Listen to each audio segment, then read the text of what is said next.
piece of Bavarian culture, a little slice of that cake. Mm, Um, uh, I've heard those people are even more perverted than the Japanese. probably. Now, there was a time when Berlin, Germany was the sex tourism capital of the world, kind of like Thailand now. They would have like hookers everywhere, like mother and daughter hookers and every other thing. Dang, that's kind of weird. Yeah. Yeah, it Kind wasn't of much. disturbing at the same time. Yeah. Uh, Anyhow. But this was out in the country, so these people were okay. yeah. Boy, I wish my stomach was settled. Man. You shouldn't be eating those gut busters. I won't. It's my body telling me I need to stick to what I've been doing, Ah, which is good. But it gets tempting, all of a sudden there's like the junk food there, and it's like oh it's yeah. there. It's just there in front of me. So it just means that gotta have a little bit of Yeah. uh well, Darren made I an don't, offer on a house. yay. And it's got a They had, roof and all that stuff. yeah, they did an inspection today, but there's a couple things that they're gonna have to go over. So hopefully it'll work out. If it does work out, he's only like a couple miles from me. Cool. So, a few miles, not far at all. But anyway, I showed him Love and Mercy last night, Ah. and it was Well, a you ought to do special. that with your friends. Yeah, well, it's a special bonus. Is he could hear the music, All right. unlike Putt. Well, Um, who we miss? I miss our Putt. yeah. We'll get to hang with him again. Just be a little while. Yeah. I don't know if in heaven, if we're fortunate enough to go to heaven, I don't know if they have a BabbleGab there. Yeah, we'll see. Maybe there'll be stuff that's better than BabbleGab, and people will actually show up and not Yeah, there stand you us go. up, and have stupid excuses of why they can't be here. I'm just worried about the 72 raisins. What's that? That's. I remember years ago they were saying there was a debate if it was being translated correctly, if you got 72 virgins or 72 raisins. To be honest, I think I'd rather have 72 raisins because they didn't say what versions they are. They could be old fat dudes. Yeah. It could be saber-toothed tigers. Ah, there you go. They weren't really. I don't think they were that descriptive. Yeah. Did you ever hear that Cat Stevens song, "I Love My Dog"? No, It's from I think he talked 1966. about it. Yeah, it comes up on my Spotify playlist. Like generally on road trips, it comes up because I don't like seek it out, but it is part of my playlist, so it comes up, and it's always a treat to hear. Yeah. It's a very kind of dramatic arrangement, and I love my dog as much as I love you. Uh, all he asks is some food to give him strength. Ah, It's a sweet song, but it's kind of very just says it says the music's good, and I like the message. I think he oh, really did yeah. love dogs at the time. There was a lot of Yeah. pictures of him with his dogs, but when he changed, when he I guess changed religions or whatever, I don't that religion he joined. I don't think they like dogs or they recognize them, do they? Yeah, you hear I varying think stuff on that.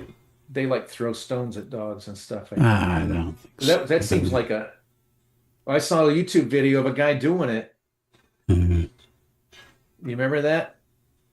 It was a viral YouTube video. There was this guy, and there was a guy walking his dog. It was like a big one, kind of like a German Shepherd or something. And some Hmm. guy just kept throwing bricks at it. and the dog was kind of shaking it off. He kept getting hit. He's shaking, and finally he had enough, and he went and he tore that guy a new one. It was pretty funny. Yeah. And the guy was like, screaming. See, now where does this guy plug his guitar into? And why? That's a weird way of them dancing. Look at that. Well, he's trying to keep those two from like wandering off. I guess. Are they like on a rope or something? Question. I don't think that's a chain gang. I think that footage is sped up is why it looks funny. Yeah.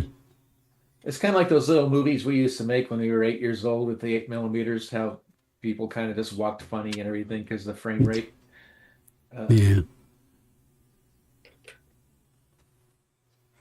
Well, I did go to Fanboy Expo this last weekend. Yay. I didn't want to just talk about it all until we had Wendy Lou here, or at least some people here. Yeah. No sense in saying what happened 4 times. Right. Where do they go? They got the flag of somebody. That's the white flag. Maybe they're surrendering. I don't know. Yeah, they got violins. I just saw Hitler there. Did you see that smoking a cigar? Well, it wasn't him. He didn't smoke.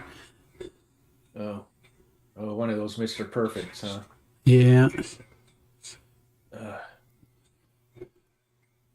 I kind of heard he was a jerk, that you didn't want to get on his bad side.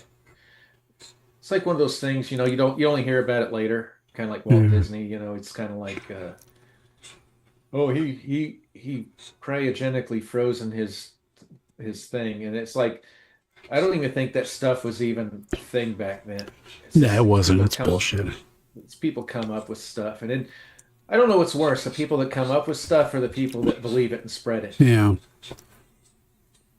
Well, now we have the internet and we can check things like that, right?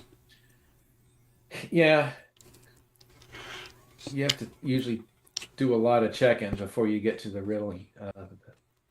We're saved. Hey, Darren.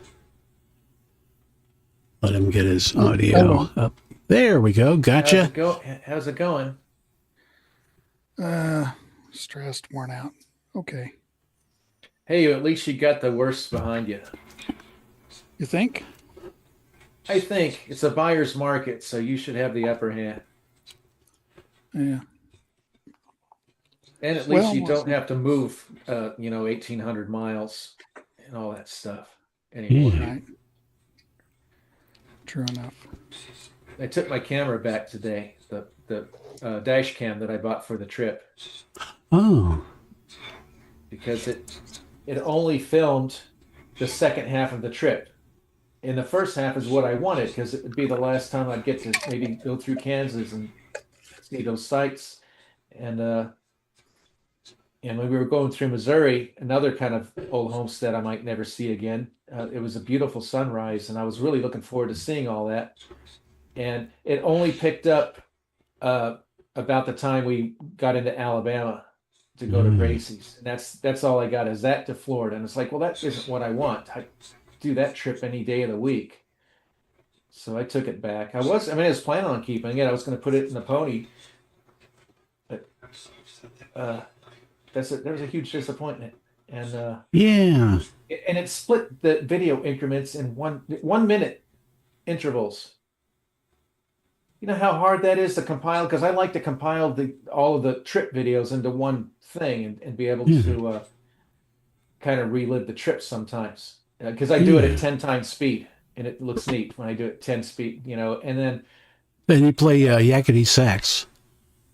Pretty much, but 1 minute increments, can you imagine how long that would take to have to manually set it to 10 times speed for each minute? I so took that thing back. Yeah. And it's hard to find dash cams now that don't work without a phone app, where you got to get a damn app for it. And I might just have to get a used one off eBay that's the same as mine or my old ones, because I like dumb cameras. I don't want all this smart crap spying on me and everything else. We can't be the only ones. I mean, we haven't talked about it before, but we both came to the same conclusion. Yeah, Darren and I like dumb appliances. We like Yeah. Dumb refrigerators, dumb TVs. Yeah, we can't be the only ones, but I'm afraid that the younger generations, it's probably too late to, that's been part of their lives, being spied on and all that stuff. Yeah, it makes me think I should get like a helmet cam or something for the bicycle in case somebody runs me off the road. So at least they'll know what happened to me somehow. Or you could get the sunglass camera on your sunglasses, like one of Charlie Kirk's bodyguards, his camera on or off like a second before he was shot. Hmm. The interesting stuff's like that. In fact, it reminds me of checking the weather because last night I checked it and it was solid rain for like the next week and a half. Hmm. But it's sunny right now, and I'm hoping that is a sign that maybe we won't get solid rain. Oh, I Usually get liquid rain. I checked the weather yesterday, and it said that today was supposed to be the least rainy day, but the rest of the week was rainy. it's still showing. Well, tomorrow it's showing partly cloudy, and Ah. then Thursday PM showers, and then light rain Friday, and then Saturday showers, and then scattered thunderstorms the next 2 days. So that's a lot better of a prognosis than it was yesterday, because yesterday it was just solid rain, and I thought maybe we were going to get a tropical system or a low that was just going to stay over us or something for a week and a half, which wouldn't have been good. Yeah, you I don't want was to get those tropical manic depressions. I've always called them tropical glums. Darren even, he's my witness. Uh, Yeah, we got a tropical glum coming. Yeah, I've never heard you say that. You just don't I would- remember. I was looking at the weather for here, and I noticed for Fernandina, the high and the low all week are like 6 degrees apart at the most. oh, It's nice. like, Lows of 75, highs of 80. it's like California weather. Nope. Just add 90% humidity. Yep. I've had the house shut up since Darren's been here, and I had the AC on, which is unusual. Ah. So I don't have to feel the humidity inside as much. You got that? Oh. It was yours that was busted, right? My wife. Somebody's AC was busted.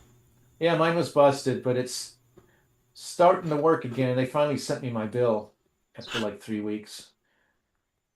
And then I went to the dentist today and had to pay more. I had a crack in my tooth that they had to fix and take an old cavity out, a silver one, and put in I think they use acorns now or something. Yeah. Or The tin. cockleburs. Cockaburs, yeah. Yeah, those there are you hard to go. get out. They're really hard to get out. So the problem with So- the burrs is my tongue plays with it, Oh, yeah, nice.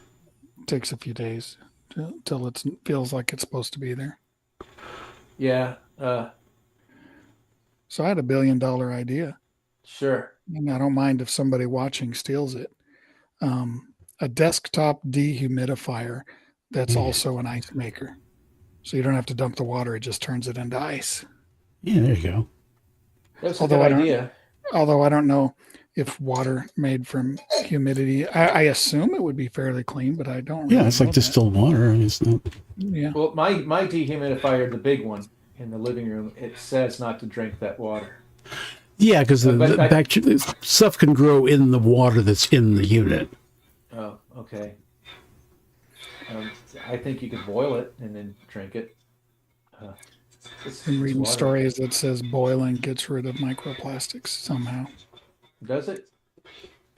I, It's funny, I read a story, so that doesn't mean it's true. Although it was on the internet, which does lend it some credibility. Yeah, everything on the internet's I've true. really been paying attention to that stuff lately. I went and replaced my old non-stick pots that were from like my marriage era, and I've been replacing with like the diamond stuff, the stuff that doesn't have the PFCs and the CDCs and Yeah. WHOs and all those other three-letter Ooh. things, Yeah, I'm doing that Yeah. too. Well, it's like after the cancer thing, it's like I'm trying to do everything I can to be a little more safe. I'll never be perfect, but Oh, yeah. I'm trying to get rid of all the plastic dishes and such. And Grandma had some cool plastic boxes for leftovers, and they would latch close, and they're pretty Nice. neat. But I'm probably not gonna use them because they're plastic. So I'll see if I can well, find I think black it's ones. okay as long as you don't freeze them or heat them in the Yeah. plastic. Oh, really? Yeah, I do believe so. It's when they're in the microwave, that's when they release those things. Yeah. And I've also And if they're 20 I heard years, it. if they're 20 years old, you figure it's probably released all what it's going to release. I don't know. Hopefully, yeah. And these ones are probably closer to 40. Well, I've heard that. I just heard a recent thing about like the Ziploc freezer bags that they could release those, but I don't know. I don't believe in studies, but I just want to play it safe with some of that stuff. So yeah, So that frying. Go ahead. my preference for drinking out of mason jars turns out to be helpful. Yeah, I mean glass is a tried and tested. Yeah. And ceramic. So I bought the frying pan I've got, the big one. I bought it off Amazon, and when it came, you have to screw the handle onto it because they're packed separately. So it comes with a screw, Phillips screw, and it came with a full screwdriver. I'm not talking about that little tiny. It came with a full screwdriver with the plastic, Nice. one you can hang on the cork board. I mean, a real screwdriver. Isn't that funny? Yeah. I'm used to getting ripped off, and it's like, wow, I got an actual number 2 screwdriver with this frying pan. So that's actually kind of neat. It was a surprise. I like surprises that are pleasant. Like when I get like if I buy guitar strings or anything out of Sweetwater, that mail order music store, they give me a bag of candy, like with the flavored Tootsie Rolls and the Laffy Taffy, just a assorted thing. Isn't that nice? Hey, Fidesco. Hi, Fidesco. How are you?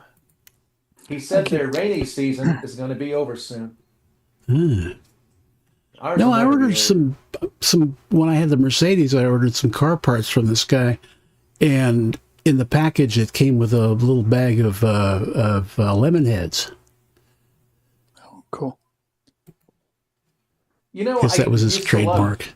I used to love lemon heads, but as I got older, and I guess that means in my 30s, those like sour Skittles and things like that would like burn a hole in my mouth. So I kind of had to quit doing it. I do like them. I just can't do them. Hey, Fidesco, feel free to click on that link and join us in Zoom if you've got that on your phone. I know it takes bandwidth and you probably have limited, but you are invited.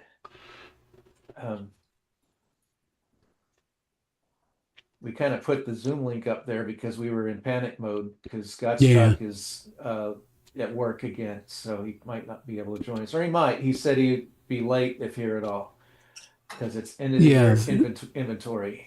End of the month, yeah. And I guess that took him by surprise because he didn't know that the month was going to come to an end. And we still waiting for Putt, but haven't I was heard from him in a while. I was telling Tim I keep expecting Putt to be on here. Yeah. I think he is in spirit. I think his spirit probably has better stuff to do. Yeah. Oh, like haunt people. Yeah. Looking at his ghost, looking up, feed on the heavenly internet. Well, if he's a ghost, he can actually just like look at real. Oh, I don't want to go there. I mean, I don't. I think he went to heaven, and I don't think heavenly people peep on people. Yeah. You don't? Well, they might. I don't know. I don't know. You're making heaven sound kind of lame. I don't know. If I went to heaven, I'd like to be a VW bug that smashes into a wall. Yeah. See, now that's a computer there. No, I don't think I'd want to be a VW bug that smashes into a wall. Maybe a Dodge Coronet RT. That's always my like go-to. It's like, what's for dinner? What do you want for dinner? It's always pizza is always the first one that comes to mind, and then anything else, biscuits and gravy is second choice. So one of the ladies that runs the car show, I volunteered. I told them because they were looking for volunteers. I said, well, last year, I was there at 5 in the morning to set up barricades. And she's like, that's fine. Yeah, we need all the help. And by the way, I've been asking you, do you want to be part of Ford country? And it's like that damn Ford country again. And so finally I told her, it's like, despite having a Mustang, I'm not a big Ford fan. So I'd rather just go on the main strip. So I finally, maybe I'll stop getting those invites. Or you could just do it. Take one for the Ford team. They don't deserve my do-its. Yeah. I'm not just not a Ford guy. My dad was, and when I ever see and this is a little unfair. Whenever I see a big Ford truck, I just think asshole, and that's a little unfair. I used to drive an F-650. Yeah, you like hit a moose with it or something. No, I moved down to Colorado with it. From Colorado. Which is worse than hitting a moose. Yeah. No, that U-Haul was an F-650, the big one. Oh. Well, the U-Haul I drove was a Ford also. And I was 3 miles from this house, almost the end of our trip. And it turned 100,000 miles. And I made sure I got a picture of it when it was all nines and then all, zeros. And I gave it a pat on the dash and congratulated. So there you go. I don't hate Fords. It just reminds me of assholes. That's all. I don't want to be stuck in asshole country on a side street. Yeah. I don't know Well, that I you have want to talk to those. Go ahead. Sorry. I was going to say I don't have a make. I don't have a makeup car that I love. I don't think. A what car? I don't have. There aren't any makes of car that I love or hate except for Subarus. Well, not even the whole make. Just certain models I like and hate. Well, my car is a Subaru bastard child. Yeah, it's not an Outback. Those are the bad ones. Those are the ones you get stuck behind doing 5 miles under the speed limit downhill in the left lane.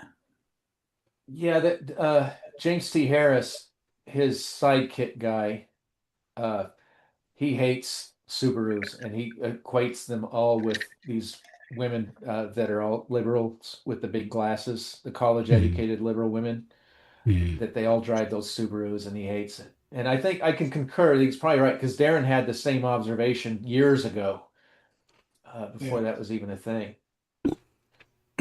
Yeah, it's definitely true.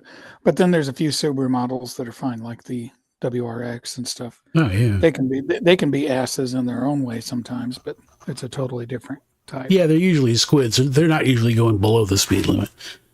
Right. Well, I'd be interested. I'd be interested in one of those WRXs if I lived in a place that had weather, because the all-wheel drive and all that. But Southern California, who cares? Right. I have a friend that has one. Well, my son has one too. He just got a newer one. Well, they're fast because they're about 4 feet long. And it's pretty easy to make something 4 feet long fast. Yeah, you'd think. I was standing next to Nate's new one. I'm like, man, this car's big. It had a bunch of body style stuff on it. I think it was factory, but they usually are. Timmy, the WRX is like the sedan that's all the rally style. So it's got a turbocharged engine and four-wheel and all-wheel drive and little wings and stuff on the back. Yeah, I've seen it. I love Nate, but he gets annoying with his talking about his Subaru. He like insults other people that don't have it. It's just like it's kind of like the Ford people. It kind of annoys me a little bit. But you ought to get with the Ford people. Yeah, you ought to get with the Ford people just to see about getting your rear end ratio figured out, so maybe you can not rev so high on the highway. So just think of it as a Venn diagram. Tim's circle of happiness doesn't have to totally surround the Ford circle, but it can intersect at the Mustang. It's basically Darren's got it right. And because Mustangs and Thunderbirds are the Fords that I like, and neither one of them say Ford on the outside of a car. And I might hang out with the Ford people there a little bit and say, I got my Mustang out there. It's on the main strip. I didn't know you were having a Ford country thing. No. Hopefully they're not watching this. Nobody watches this. That's true. But yeah, I liked being on the main strip because I mean, last year I was a guy parked right next to me and he had a Ferrari, so it was kind of Ah, neat. I got to sit in the Ferrari, and I couldn't figure out how to open the door, and I was cooking inside because I couldn't figure out how to get out. Uh, ah, but that kind of thing, I like to be amongst other cars that are different. Because what yeah. if I'm in Ford country? What am I going to be next to another damn 4x4 diesel truck? And between that and a country Squire wagon, I'd rather country Squire wagons are okay, but what if it's a Fiesta? What if I'm between a Fiesta and a damn 4x4 diesel? And you're going to look pretty cool. Yeah. You'll be Yeah. the highlight. I like being on the main strip. I'm sorry, I don't want to be on a side road. I get there at 5 in the morning. I don't want to be on a side road. It's done on the phone. There's another one of those car raffles on Facebook, for charity and all that. And they got a 70 Boss 302. That's the same color as yours. They're raffling off. Of course, the fastback, because I don't think the Boss came in the notchback at all. I don't even know if my Calypso Coral was a factory color for the hardtop. I know the striping wasn't. My stripe there. I don't know if you know my striping scheme is like a Boss 302, like the top of the line Mustang, and it was only with the sports roof, the fastback, and Yeah, so mine's pretty rare to have a hardtop version with that striping and the spoiler on the back. And to me, that's what made it cool because I've never seen one like that. yeah, Um, I don't know. I've always liked the hardtops, the notchback Mustangs compared to the fastbacks. I guess that makes me unusual, but I've kind of always considered myself unusual. yeah,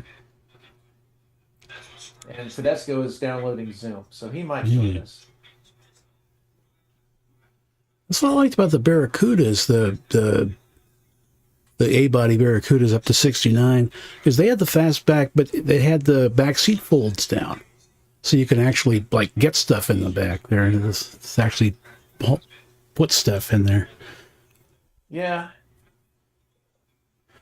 it's interesting that the 70 CUDA didn't have a fastback option, but it looked fine as it was.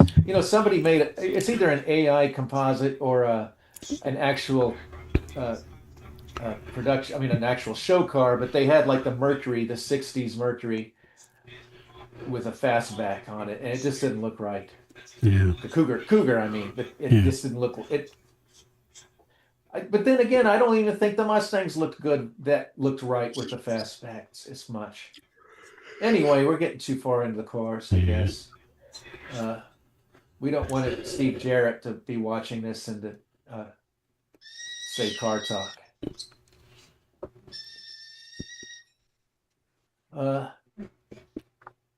So I did go to Fanboy Convention this last weekend. Mm. I don't want to go into too many details until Wendy gets here. I would kind of love for her to join us. Because it's late with Fidesco, so if he comes in, it probably won't be for too long. But Yeah. I will say this: it was like twice as big as it was last year. I think it was Oh, even bigger than TampaCon this time. And despite having a hotel right on it, we still had like over a 20-minute walk each way. And it was just a ooh, big, long hallway. yeah. It's like we can't win as far as that place goes because that convention center is like a town. I don't think in my entire life I've been in a building so big. You could really just literally get lost in it, and it's just so huge. Uh, so Wendy did have an interesting idea. If I do go to Uh-huh. the Bartow one in November with to see Kathleen Wesley, uh, she asked me to consider just dressing up as Terry Summer because Yeah. I do have his costume. I would just have to get my hair done kind of right and kind of get me a spray tan going. I think I could. That would be a good idea. It sure would be a lot less to have to mess with.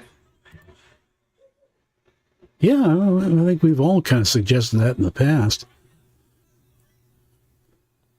Well, I did dress up as Terry for one of our Halloween BabbleGabs. Yeah. I just never really seriously considered it because she said she would have a T-shirt made to where she said like Apology Nun's biggest fan, and it would get people asking what I am, Ah, and we could give away the cards and stuff. I'm for it.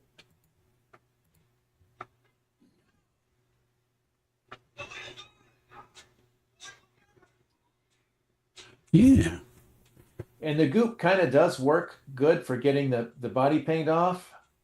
Ah, Because I tried that for the first time, but you know, it makes it all kind of a gel. It makes it all gooey. That's why they call it goop. And as soon as I hit that shower, it like exploded. It was like ah. everywhere. That's why you do it in a hotel shower. I did do it in a hotel shower. And they've got those white curtains that you can't really clean. You can't just wipe them off. So they're going to have to take them down and like Wonder what the clean it. hell happened. Yeah, I know, right? I mean, it wasn't that bad, but there were some globs on it. I tried to get them off. I try not to leave a mess, but I did pretty good clean up after myself. But they're going to have to take those shower curtains down. But yeah, it kind of works. I don't know why I didn't discover that 20 years ago. As many times I paint myself up because my grandpa Lloyd always had that stuff, and I knew what it was. I don't know. I'm just stupid, I guess. Didn't you use it when we were painting? No, I never did. I just take a shower. Oh, You know, it's always latex paint. You just wash it out with a hose, or if it wasn't latex paint, you just get some mineral spirits and a rag and wash it off that way. I never bought goop until this few months ago. yeah. You can put it on. You like paint on your clothes. You can put goop on it and let it soak a bit, and then wash it, and it takes it out sometimes. Oh, I didn't even know that. I was buying Fast Orange instead because I like orange, but that's almost a different stuff. That's like a pumice stuff. Yeah, it's got the little granular crap. I used to Yeah. use goop, yeah. Well, I bought four cans of it that are metal. It's hard to find metal cans of goop. I had to get them at Walmart.com. So I got 4 cans of metal goop, and you know, because I want to be like the old school guys, you know, the mechanics. They don't have plastic cans of goop. Goodness. Well, at least they Yeah. did back in the 70s. Yeah, borax. 20 meal team. This the name borax sounds caustic to me. Yeah. Well, though, if you're Yeah, a pro mechanic, you've got a wall dispenser with that stuff in it. Yep. You remember, Darren, that bathroom in Monument that it had that dispenser with the powdered soap? I think Lloyd had it in his garage up in Parker too. Oh, really? Powdered soap that was more like powdered gravel. I remember that in school back when I was a kid in the 60s. I liked Right. it. I liked the powdered soap. It was just kind of a novelty when we were kids. And it tasted good.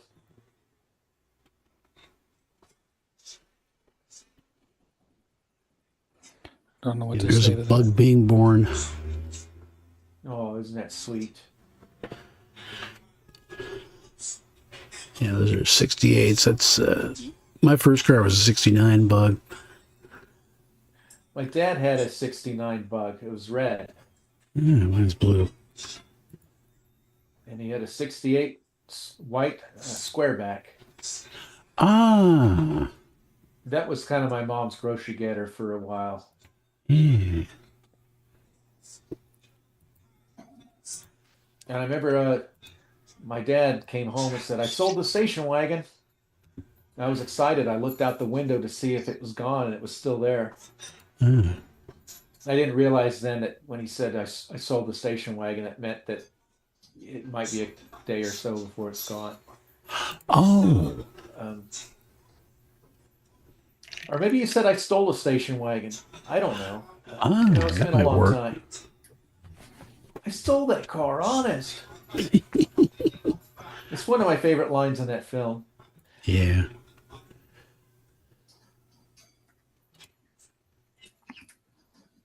Yeah, that was good.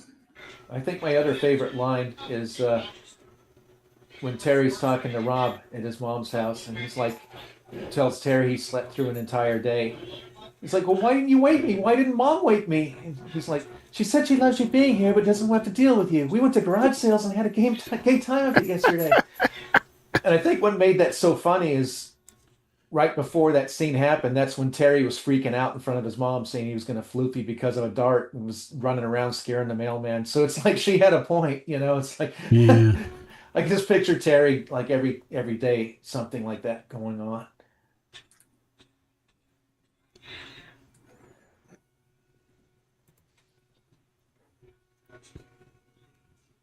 And there goes the train. Hear that train a coming. Maybe the train was going to come take him back to Reno because they accidentally locked him up in Folsom, even though he was convicted of a crime in Nevada. Didn't I Johnny shot a Cash- man in Reno. Did you? Yep. And they lock you up in California? Yeah, just to watch him die. Yeah. I don't remember where they locked me up. Janet Reno. Yeah, that was it. I like a woman with a long neck. What was that guy's name? I remember Earl Pitt. I'm trying to think of the old guy that would call in the 800 numbers. Oh. Don't know. Yeah. I don't think he's with us anymore because he seemed like he was old back then. Right. Burbank. When he'd say you're listening to the Broadbank Broadcasting Corporation, I got that. I used that for the antagonist in my film, Clive Broadbank. Oh, okay. Yeah, it was Never this knew that. DJ out of Cincinnati, and it was like a zoo crew, like a morning thing, I guess. Yeah. And the guy would do these funny voices, and it was really a very funny group of people.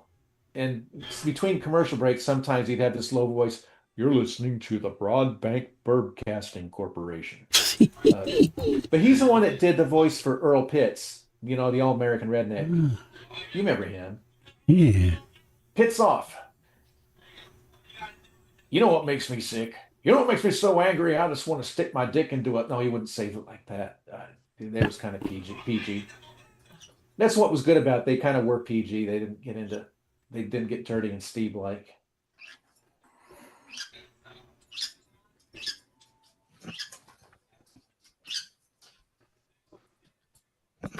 So I think the only difference between a 68 and a 70 bug is the 70 had the little vents in the trunk lid or the hood lid, the engine cover. Yeah. And the 70s are newer. Slightly. Yeah. And then the 71 had a little moon-shaped vent behind the quarter windows. I used to know all that stuff, so I guess a few of the things still linger. That was funny. There was a trend because Chevy did it too, and even Datsun. They had a little air vent in the back that would let air out of the car. They're called flow-through ventilation, or GM called it astro ventilation. And they did that for a couple of years, and then they quit. It's because they thought that it would keep people from having to light a match when someone like blows a big fart and it ended up not doing anything, you know. So because the Bugs had them, like you say, from like 72 up until then they disappeared again. And the Datsun pickup, because we had a 71 Datsun pickup, which was the older style. And that my dad loved it, but it rusted out so damn fast. But by 76, the thing was like Swiss cheese. Oh, they're so terrible about that. Oh God, yes. And then so he gets another new Datsun pickup. And meanwhile, they'd come up with all new styling for the Datsun pickup in 72, I think it was, or 73, and it had those little exhaust, vent things in the back of the cab. And then by 76. Ours, it didn't have the vent. It just had a flat spot on the steel. There was no vent. But for the 76, my dad was smart. He had it rust-proofed. He had that black goop sprayed all over the bottom of it, up in the fender wells. I thought you were going to say all over the whole body, so it's like this. It should have, but and then it seemed to work. That car lasted longer than he did. My mom didn't like it because she confessed to me later the reason she didn't like it much is because she got on the brakes real hard one time and the thing spun a 180. Yeah, because pickup trucks, because they gotta design the brakes for a full load, and so if you're driving around with no load, the rear brakes are too much, and they can lock up. And this is before anti-lock brakes, and they can go wee, and that's no fun. I think Brazil had it right because throughout the 70s, the bugs and the microbuses and everything else still looked like 59 models. They still had the loop bumpers and the, it was totally still that design. Yeah, Anyway, it's okay. Hoping Wendy Lou shows up so we can talk a little bit about the Comic Con. yeah. She said she might be a little late. But we did have fun. Yeah. I think I figured out what to do with that gator jaw so it doesn't look like my mouth's open all the time. Ah, Well, it was more than look, it just was open all the time. yeah. Because right now I've got a wire that I bite down on that's always in my mouth, electrical wire. And that's but it's not enough. There's too much slack. So I think I'm going to replace that with an actual steel plate to put in my mouth. So it won't have any room to give anymore. That doesn't sound comfortable. Well, the wire wasn't comfortable. It put a dent in my face for like an hour. Is that what messed your tooth up, was it? No, it didn't. No, and I don't mean that I'm just going to be biting down on a steel plate. I want to see if it works first. If it works, then I'll put something over it to make it more comfortable and I'll refine it. But I just want to see if it'll work. It'll at least give me a starting point. There you go. You could have a horse bit, or I think it was a pendant or something. Lauren was talking about. Oh, and this is the horse bit style. And I'm looking at that thing. What did she just say? Yeah. You got to enunciate horse bit, because otherwise. You think it's a horse doo-doo style? Yeah. I just yeah, when I got through taking that mask off, my bite was different. It was like, but it recovered, in a few minutes, but it was kind of freaky for a little bit. And I shouldn't have to, because the draconian head, that was a heavy head. I mean, that thing was like a rock, and that jaw would just move when I talked. It didn't take any effort. I didn't have to do anything special. The hinge did everything. Huh. And I think maybe it's because it was a heavy appliance, because the Gator one, it's just 3D printed, so it's kind of made of nothing. And I think what happens is when the mouth opens, the whole damn thing moves with my head because there's nothing to it. And it could be the hinge point might be in slightly different spot. Maybe I put it like where my ear is, so it goes pretty far back where my jaw joint would be. I'll let you look at it too, Darren. We were going to try to figure it out before the fest. We just didn't have time. In fact, I didn't. I should have at least tried to give it a once over. I just took it for granted. And when it was time to put it on, all the rubber bands were broke. So I had to thread rubber bands and all this stuff, which was having to unscrew things and thread. Oh, what a pain in the ass. And I was already in the makeup. I was ready to go, and I had to go through all that crap. It was very anxiety making there. Anyway, I did meet Lee Majors. Oh, yeah. Didn't get a picture with him. He was only doing photo ops. He wasn't doing selfies. And to be honest, I wouldn't have wanted to remember him like that. If you saw him going down the hall, you'd never recognize him as Lee Majors. Oh, boy. I was looking at it. He made Joe Biden seem young. Oh, boy. I mean, he didn't have that kind of full face that we're used to seeing. He was just an old man. And I was a robot when I met him. He's the only person I wanted to meet. Yes. And he didn't hear me and I didn't hear him. So he and Wendy had a conversation. Ah. And I paid $80 for his picture for him to sign it. And I didn't get to say anything to him. So it's kind of feeling bad. I'm like, damn, he's the one I wanted to see. And you had a conversation with him and I didn't. And so the very last night, I was the drow elf, and they were all kind of, it was starting to close up shop. And Wendy was trying to see Sean Astin, and he had a big line. So she was there. I'm like, I'm going to try to do this one more time with Lee Majors. So I came up to his booth, and nobody was there, but he was counting his cash with like a venue person. Mm. And his bodyguard, I kind of told him I kind of like to say goodbye to him because I was the robot and I wasn't able to hear him and he couldn't hear me. And he's like, "Oh, you were the robot, that big one." I'm like, "Yeah." And he's like, "Tell you what, he's doing business right now, but when he's done, I'll tell him, where you can come over." So I did. And I have a terrible memory of conversations and stuff, but I did get to tell him what I wanted to tell him. And I do remember him saying, "I still don't recognize you." uh, yeah, it was good. We got to say our goodbyes and actually got to have, say something to him. So that was nice. He did Yeah, save Santa. Oh, there you go. Now, when you're talking about Lee Majors, it reminded me of Burt Reynolds. You remember Burt Reynolds near the end of his life really was looking real rough. Yeah, they seemed to. I hope he's doing okay. And what were you saying, Darren? Said Lee Majors did save Santa. Yeah, that's true. I was going to. The first thing I was going to say to him is, "You've been a good boy this year," but then he wouldn't have heard me anyway. Yeah. So I did, but. And he probably wouldn't have caught the reference. You never know. Well, he had one of his autograph pictures was him in that suit in that scene, in the furry hood and everything. So yeah, he's aware of it. I did tell him that I'll remember him every time I watch that every year. It's the first Christmas movie I watch every year. So, but Lindsay Wagner, Wonder Woman, was in the next booth. I mean, not Wonder Woman, Bionic Woman. Bionic Woman, yeah. But I didn't see her. But that's a lot of money.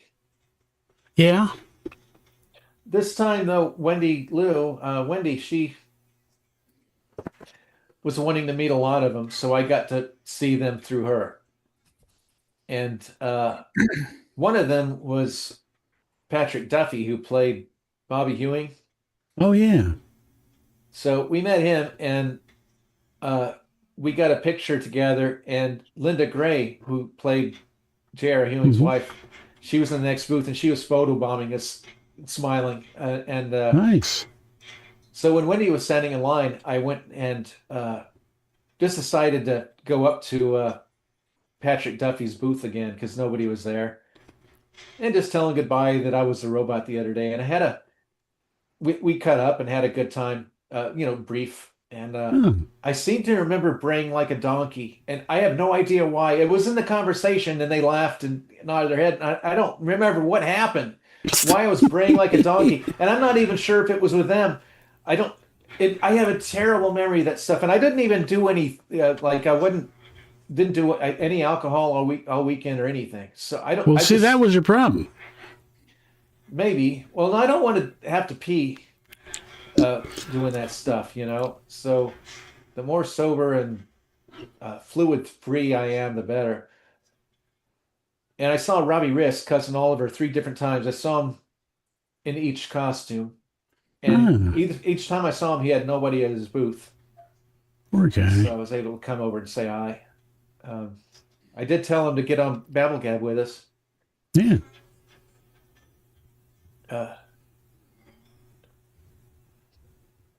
And he was like, yeah. I'm doing these conventions all the time now. And I'm just like, yeah, but nobody goes to your booth. So come on to our. No, I didn't say that. I didn't say that. No. So how many people's careers have we completely brought back from oblivion? Well, Wesley Year, who played Will on Line of the Lost, we started his Comic-Con career. Yeah. Darren, he was on our show, The Wrong Channel, and Putt was with us this time. This was over 12 years ago, 13 years ago. And he had never heard of a Comic-Con. And I had explained to him, well, yeah, celebrity has-beens. They go there and they sign autographs and make money for their autograph. He's like, really? Next thing I know, he's like owning it. He's going to all of them. And I'm like, we should be getting a cut for that shit. Or at least a free autograph. Yeah. Wouldn't you think? I feel bad because I paid for their autograph like 2 or 3 times. Yeah. I'm not doing that anymore. The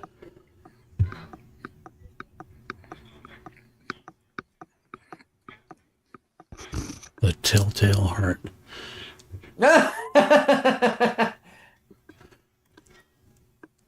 Those Poe fans out here. What was the catch line in that? That infernal heart, that infernal beating, or something like that, was it? Yeah. It's been a while since I read that. Yeah, Alan Parsons had a good song, "The Telltale Heart," on his Edgar Allan Poe album. Really good. It had that "Crazy World of Arthur Brown" guy singing it. Yeah. You probably didn't even hear that. Yeah. You know, that guy. Yeah. Okay. You through scaring me? Oh, okay. That director I was telling you about that did the horror stuff on Netflix, Mike Flanagan. I think it's Mike Flanagan. One of the series he did was The Fall of the House of Usher. That's all Poe related. But yeah. I don't think you'd like it, Tim, because A, it's horror, and B, almost none of the characters are likable. Oh, and it has Mark Hamill in it. Oh, gross. The first 2 were okay because I've read the Fall of the House of Usher because I have the whole book of Edgar Allan Poe's works, and I read the whole thing all the way through back in the '90s when Alan Parsons got me into it, and then I bought the book, and so I read all of the Allan Poe stories, and I liked it. It was scary. I can't stand Mark Hamill. He's satanic. Because Johnny Rivers, I think Johnny Rivers had a song about that. It called on the Poe Side of Town. I think I have the complete works of Poe book as well, but it looks to have been stolen from a library by somebody other than me. But it's one of those books you have it's from some library somewhere, and you're not the one that checked it out, so you don't know. Well, I paid money for mine, but they do sell books. They do get tired of them after a while and sell them. Could be, but might have bought it at a used bookstore or something, or a garage sale. But they say, "Oh, people are checking this one out too much. We need to get rid of it." Yeah, people are enjoying it too much. There must be sex in it. So I was going over when I was helping Darren move. We went over the river in Memphis, and guess what songs? Help me information, get in touch with Marie. Marie lives on the south side, high up on a ridge, just a half a mile from the Mississippi Bridge. And I only got Johnny Rivers' version, not the pervert version. Although Johnny, he might be a pervert. If you're watching this, Johnny Rivers, why don't you join us and clear your name? I didn't say he was a pervert. I read today that Sylvester Stallone claims to have not started the Richard Gere gerbil stuff. Oh, really? So he denied it a little too much, I think. Like what? Did he just keep like he's on cocaine and keep going in circles? I don't know. No. To say the story is Richard Gere had to go to the hospital. Yeah, we all know the story. Yes, please. Can you please say it? I don't know it. To get a gerbil removed. Well, yeah, we know that part of it. I just didn't know why Sly. That's the whole thing. Oh, because they hate each other. Yeah, it was because of that Lords of Flatbush movie. Evidently, with Fonzie. It was like the one where the first time Fonzie played the biker guy. Am I right? Was that the movie? I think so. I wasn't paying too close attention. It was just a clickbait article. Yeah.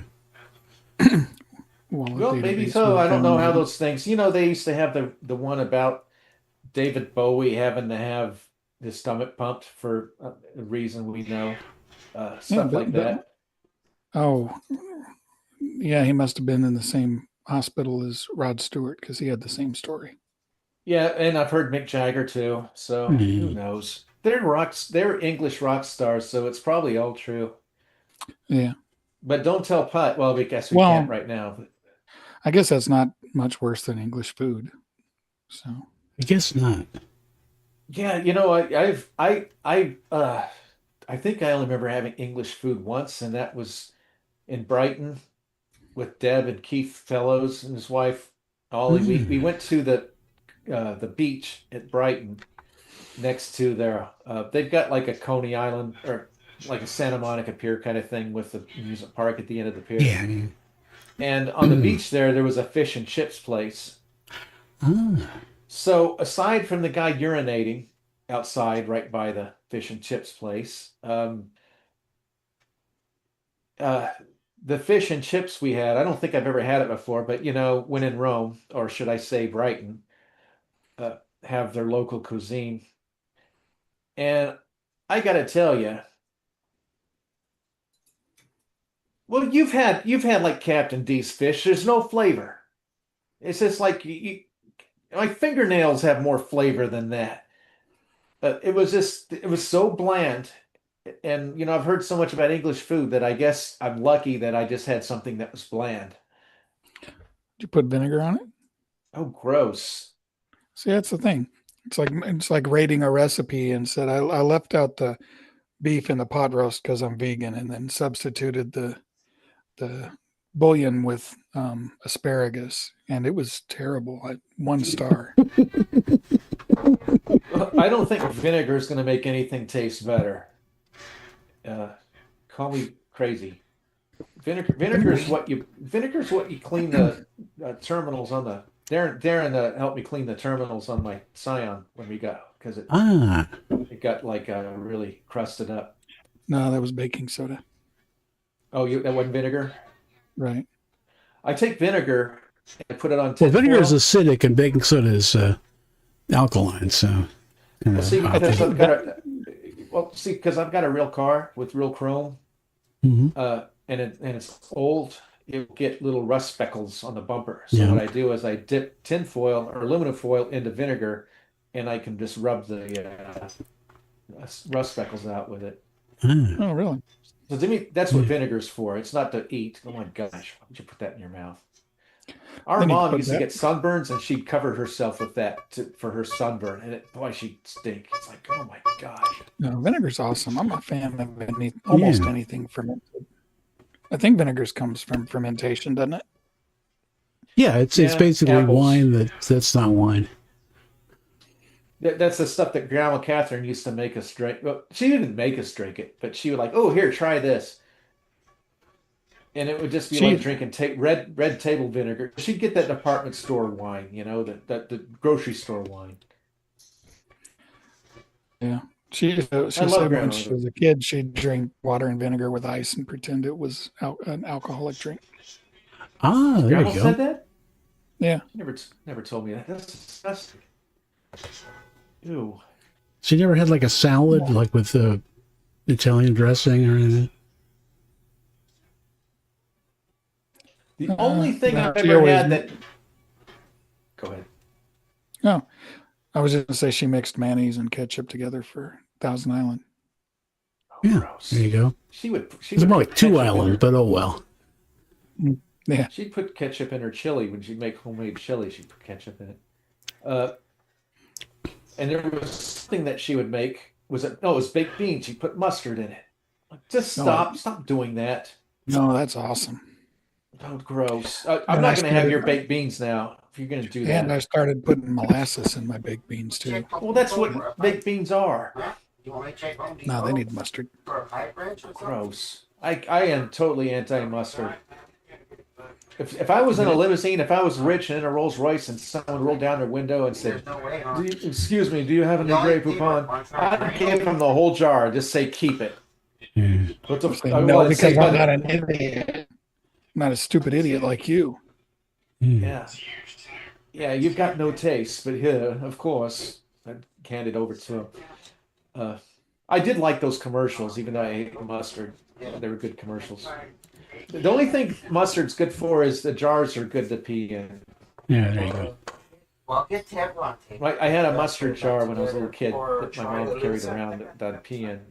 I don't know what the deal was. Was it before I was potty trained? I don't know why I had a mustard jar. Oh, maybe. Yeah. Yeah. But I still have the mustard jar. I still have it. Ah. It's packed away in one of the boxes. But I could come across it once in a while. You ever watch it? I kind of assume mom did. Probably. It doesn't Yeah, smell. yeah. It doesn't. It doesn't Well, it smell wouldn't. like I mean, pee. it would have all sublimated away. But my lead buddy Art, late boss, he had a '34 Rolls Royce, and I told him he was working on it. Never got it finished, but told me he was going to have to carry Grey Poupon around when he drove it. Yep. I don't think we're gonna get that one. It was called brown Yeah, poupon. I have gray poop on Yeah. my sheet that I keep under the birds. Do some weird shit. But I'm bummed. The poop deck. Try to watch the video. But Is a poop deck? I think it there is. ain't nothing like this though. I like you. I'm going to put you in second in command.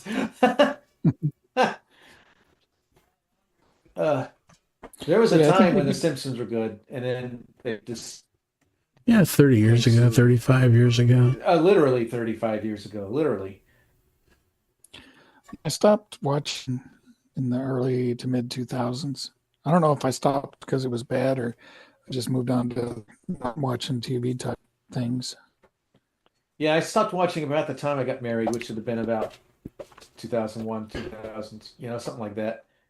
Which I heard was a right. Well, I even the whole thing with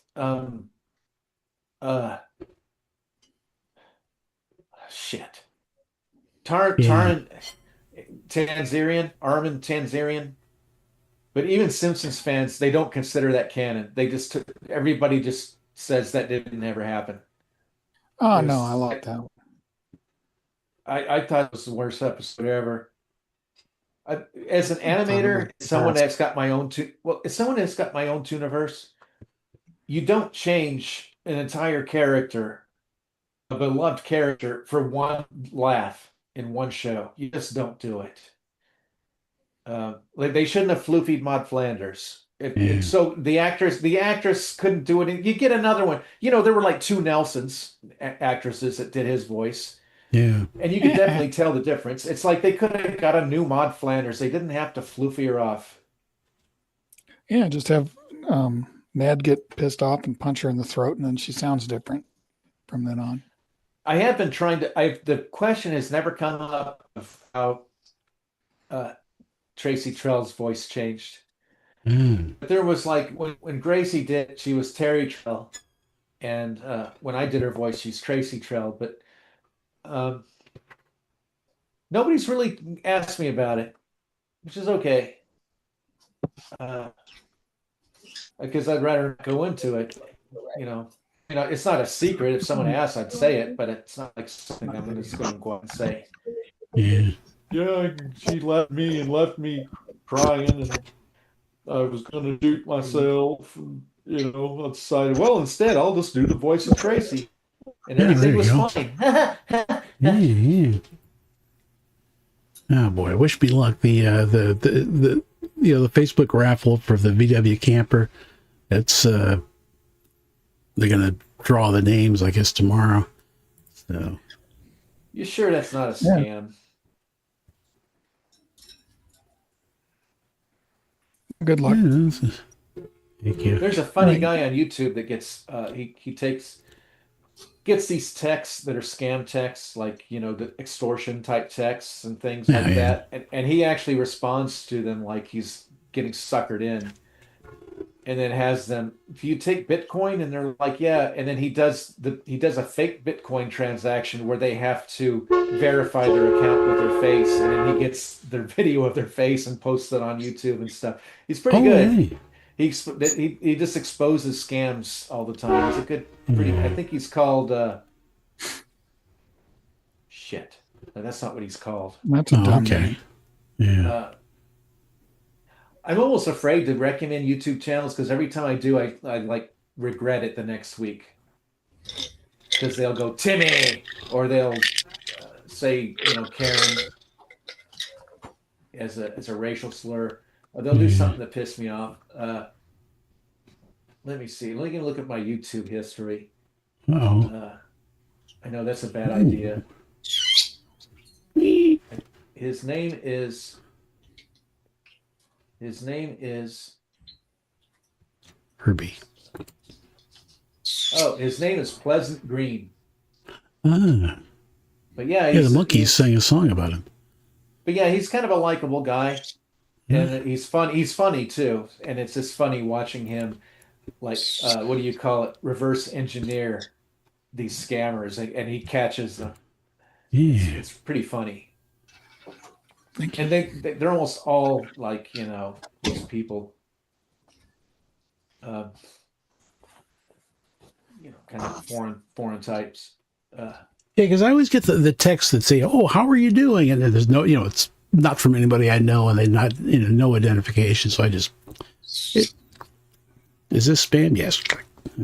I Phone get a takes lot care of it pretty of well. email and text. I get a lot. The most scams I get are the ones that are my invoice for some kind of a subscription or something that I've never been a part of. So Right. automatically, I don't. Anyway, What I love though is the Facebook friend requests. I got one now from this big movie chick, and it shows see all friends, and all of her friends are old, gray-haired, old farts. It's like Darren's lucky. He got rid of Facebook like 2 months after he joined. I like it because it's the only chance. I mean, I get to correspond with my cousins and friends oh yeah. and stuff, so I like it. And sometimes you find people from forever ago. Because if you saw my Facebook cover photo with the scout and little bitty me and little bitty girl and the bigger girl and my brother, and the little bitty girl, I found her and sent her a friend request, and I recognized the pictures. Oh yeah, I remember you. Well, I haven't seen him in over 50 years. When I first joined Facebook, they had you could search for alumni, Right. and I liked that feature. It was just fun to see my old classmates and see what they look like now, and just kind of. It's not a time I like to remember, but at least at the time it was interesting remembering the names and seeing. I remember this person. Oh, that's what he looks like now. He's bald or whatever. That was interesting. And then I think I can only assume classmates.com sued Facebook to make them stop that. But I like the feature because nobody goes to classmates. Well, no, they want money. The stupid asses. Yeah. I mean, Facebook is a much more productive. No, somebody sent me a message on Classmates. Oh, and to see the message, you can pay us, $3.60 a month. And I'm like, oh, whoopee shit. Yeah, the message is, yeah, you still suck. Yeah, like the people I went to school with are all assholes. I'm not going to pay money to see them. When it was free, it was fun. Yeah. And the people I really would like to see are more of my elementary school friends because I actually enjoyed life then. I did find two, Darren. I don't know if you remember the names. They were Northglenn friends. Mike Mapp, the little black kid. Oh, yeah. Remember the name. We're Facebook friends. He was pretty much my best friend. And Kyle Peninari. He lived at. He was a little taller. Kind of looked like Superman. Remember he fell out of the tree into the canal when it was dry? We thought he died. I'm friends with him, but neither one of them have we ever spoke or texted. Yeah. We never messaged each other because kind of afraid to. I don't want it to be like Mark Whitaker where we were like best friends. And then he's like, oh, I remember your brother, but I don't remember you. And then he wants to get together and do stuff, and I'm just like, don't even remember who I am.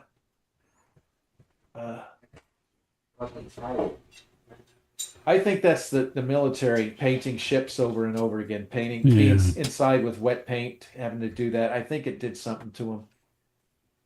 Because I really, when we had Putt and Gottschalk, I really wanted to get him on. It would have been like a friend reunion, but it just changed so much. We tried to get him on the Wrong Channel show once, and it wasn't a pleasant experience. I felt embarrassed and a little guilty about the whole thing, which is sad because he was like a young Steve Martin. He was the funniest guy I ever knew. Something happened. With his shit-eating grin. Yeah, he didn't have that anymore. He was just kind of beer guzzling, politics talking, just everything that made him interesting was kind of gone.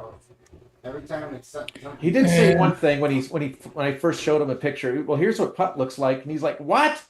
Did he clone himself and eat the clone?" I thought that was kind of funny, but that's like about the only funny thing. Other than that, we tried to get, like I said, we tried to get him on a show, and it was painful, and it wasn't a pleasant experience, and it's sad because he was the funniest guy I ever knew. A lot of the funny things, I've even said funny things on our shows that had people, busting the gut, and it was things that Whitaker used to say, and it was just kind of gone. He had changed. It was sad. I do hope he's doing okay. And I would like to get him on. We're a little more laxed on this show than we were the Wrong Channel, and I think he might have been a better fit. So I kind of wish I would have. But no, he kind of disappeared. So I don't know. And he was really into Legos. Go ahead. Go ahead. No, I thought you were going to go. Oh, he was into Legos and was implying he was kind of like, so how many Legos do you have? And he was like implying that I would be into Legos too. And I'm not knocking him. That's why I kind of stopped myself, because I'm like, I don't want to talk smack about him because I like the guy. I don't want to seem like I'm picking him apart. But I just thought that was, I didn't have anywhere to go because I wasn't in. Darren and I couldn't afford Legos when we were kids, let alone when we're adults. I started buying them when I was an adult. So so it's like it's a different language to me. $2,000 worth of Legos to one of our moving guys. Oh, there you go. Because he was into them, and I was just trying to get rid of stuff, and I'm like, am I ever going to build anything with Legos again? Probably not. I don't need to drag them across the country. So I had like 2 robotics kits, and I was just thinking, I used one of those. I built, Mom wanted Halloween stuff towards one of the last years there. So I built like a 9-foot tall Anubis thing, and it had motion sensors on it. So when you walked in front of it, it would open and close its mouth. Nice. Wow. I was just thinking about your costume. I'm like, that would have been good. Oh, we gave it away. Well, I'll let you when I look was at little, it. With the Legos, you could put things together. I had a hell of a time trying to peel them apart again. Yeah. Well, I thought about Darren. I thought about having if I had a hand trigger to open the mouth, I would totally be able to do. That would probably work better than having something shoved in my mouth. Yeah. So I'll let you think about it. But right now, I got to pee. I'll be right back. All right. Especially the really thin Legos, the ones that were like a 1/16 of an inch thick, and you put them on top of another one. Trying to get those damn things off, I don't know how you do it. I have a hard time opening things now. I've lost my finger strength for some reason. Yeah. Of course, this was only like 5 or 6, so I didn't really have this fucker. Yeah, we had generic Legos. Well, then you can't call them Legos, they'll sue you. Well, I think only if you're the one selling them. If you're playing with them in your basement, you can call them whatever you want. Although nowadays, with everything spying on you, maybe not.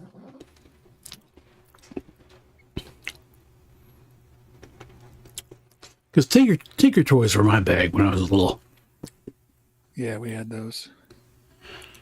The Tinker Toys and the Erector set. And everybody laughs when you say that because everybody's stupid. But the problem with the retro set is you had like 15 different lengths of screw. And with my little fingers, I always use the longest because I couldn't get the nut on the thing. Just trying to fiddle with these little tiny screws and nuts. The Legos got pretty cool. The ones that I was getting, you could build differentials and everything for your car things, and they actually worked. They could with Tinker Toys too, but once you play with it too long, they would fall apart. You'd have to like stick it all back together. You remember that movie Damnation Alley? Never saw it, but I remember I've seen like the vehicle from it and all that. So I built a vehicle like that with Legos, and I geared it so it had the sets of 3 wheels, you know, and the way. And I was surprised; I didn't expect it, but you would let it loose, and when it would like hit a pillow, and it would start going over the pillow, and as soon as it got stuck, the wheels would start flipping, the whole sets of wheels, and it would kind of climb.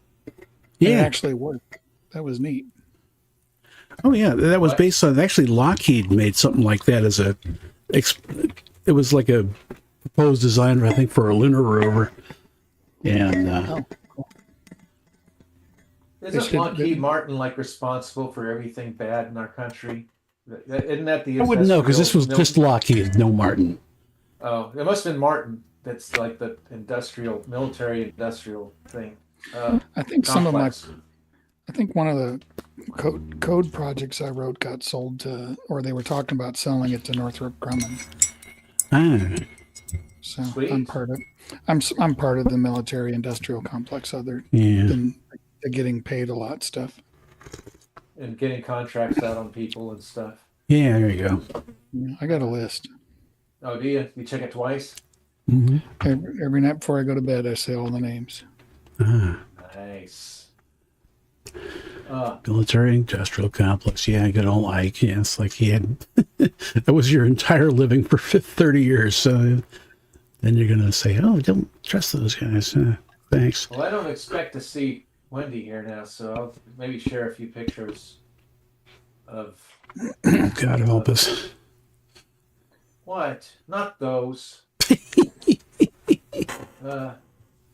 What's easier, screen share or just change my profile each time? Well, I'll have to allow.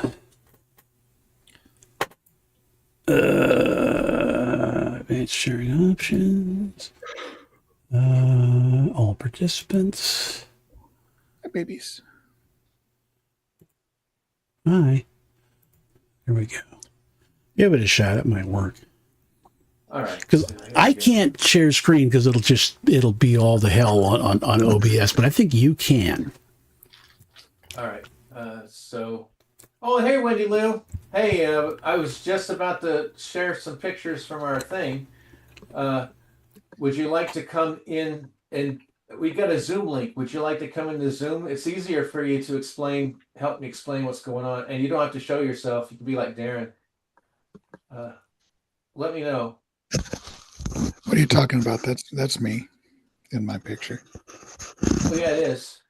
Darren and I were in Walmart, and I was like, they're going to say, that's Commander Riker and Jim Morrison. I guess now I'm more like if Commander Riker and Gandalf had a baby. Oh. Well, you ought to, Darren said he'll show himself, I think, when he gets his webcam unpacked. Everything's packed away. I got shit I ain't unpacked from 20 years ago. What are you talking about? He basically looks like that, but he's got a more gray in his beard and a longer beard. So. Well, so does whatchamacallit. We got it played him. Freaks. We made it up. It's not true. We made it up. Well, hopefully Wendy will go ahead. I was going to say, I think he's like 15 years ahead of me, but we're still staying similar. I think I've got some pictures of Wendy without me.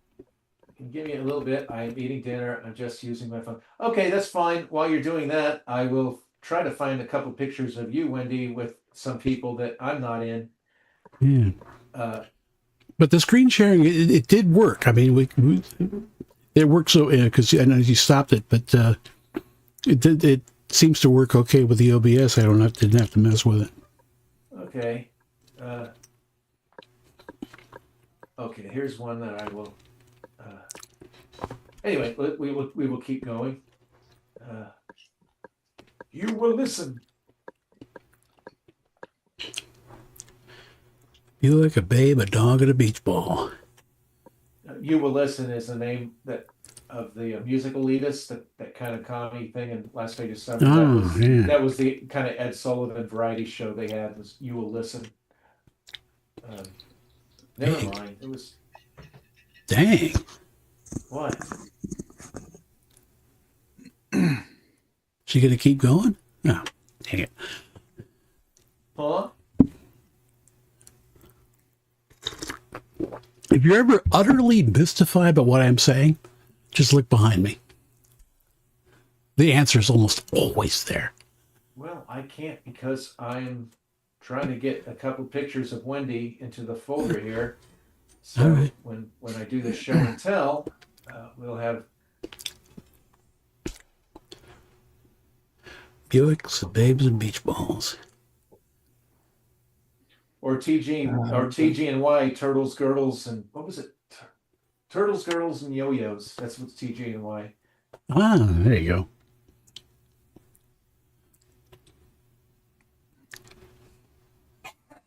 Four-holer Buick. Oh boy, those are the big ones. Those are good ones. I've never been a huge Buick fan. They've always just had weird faces, kind of like the Mercedes. I never got the Mercedes. No matter how expensive that car was, its grill always looked like a corn basket.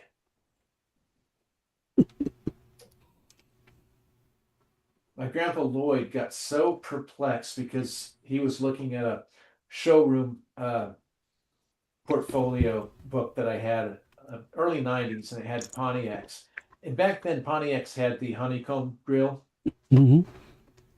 And he just couldn't believe that. He's like, they put all this work into this car and they slapped that damn son of a bitch on the front of it.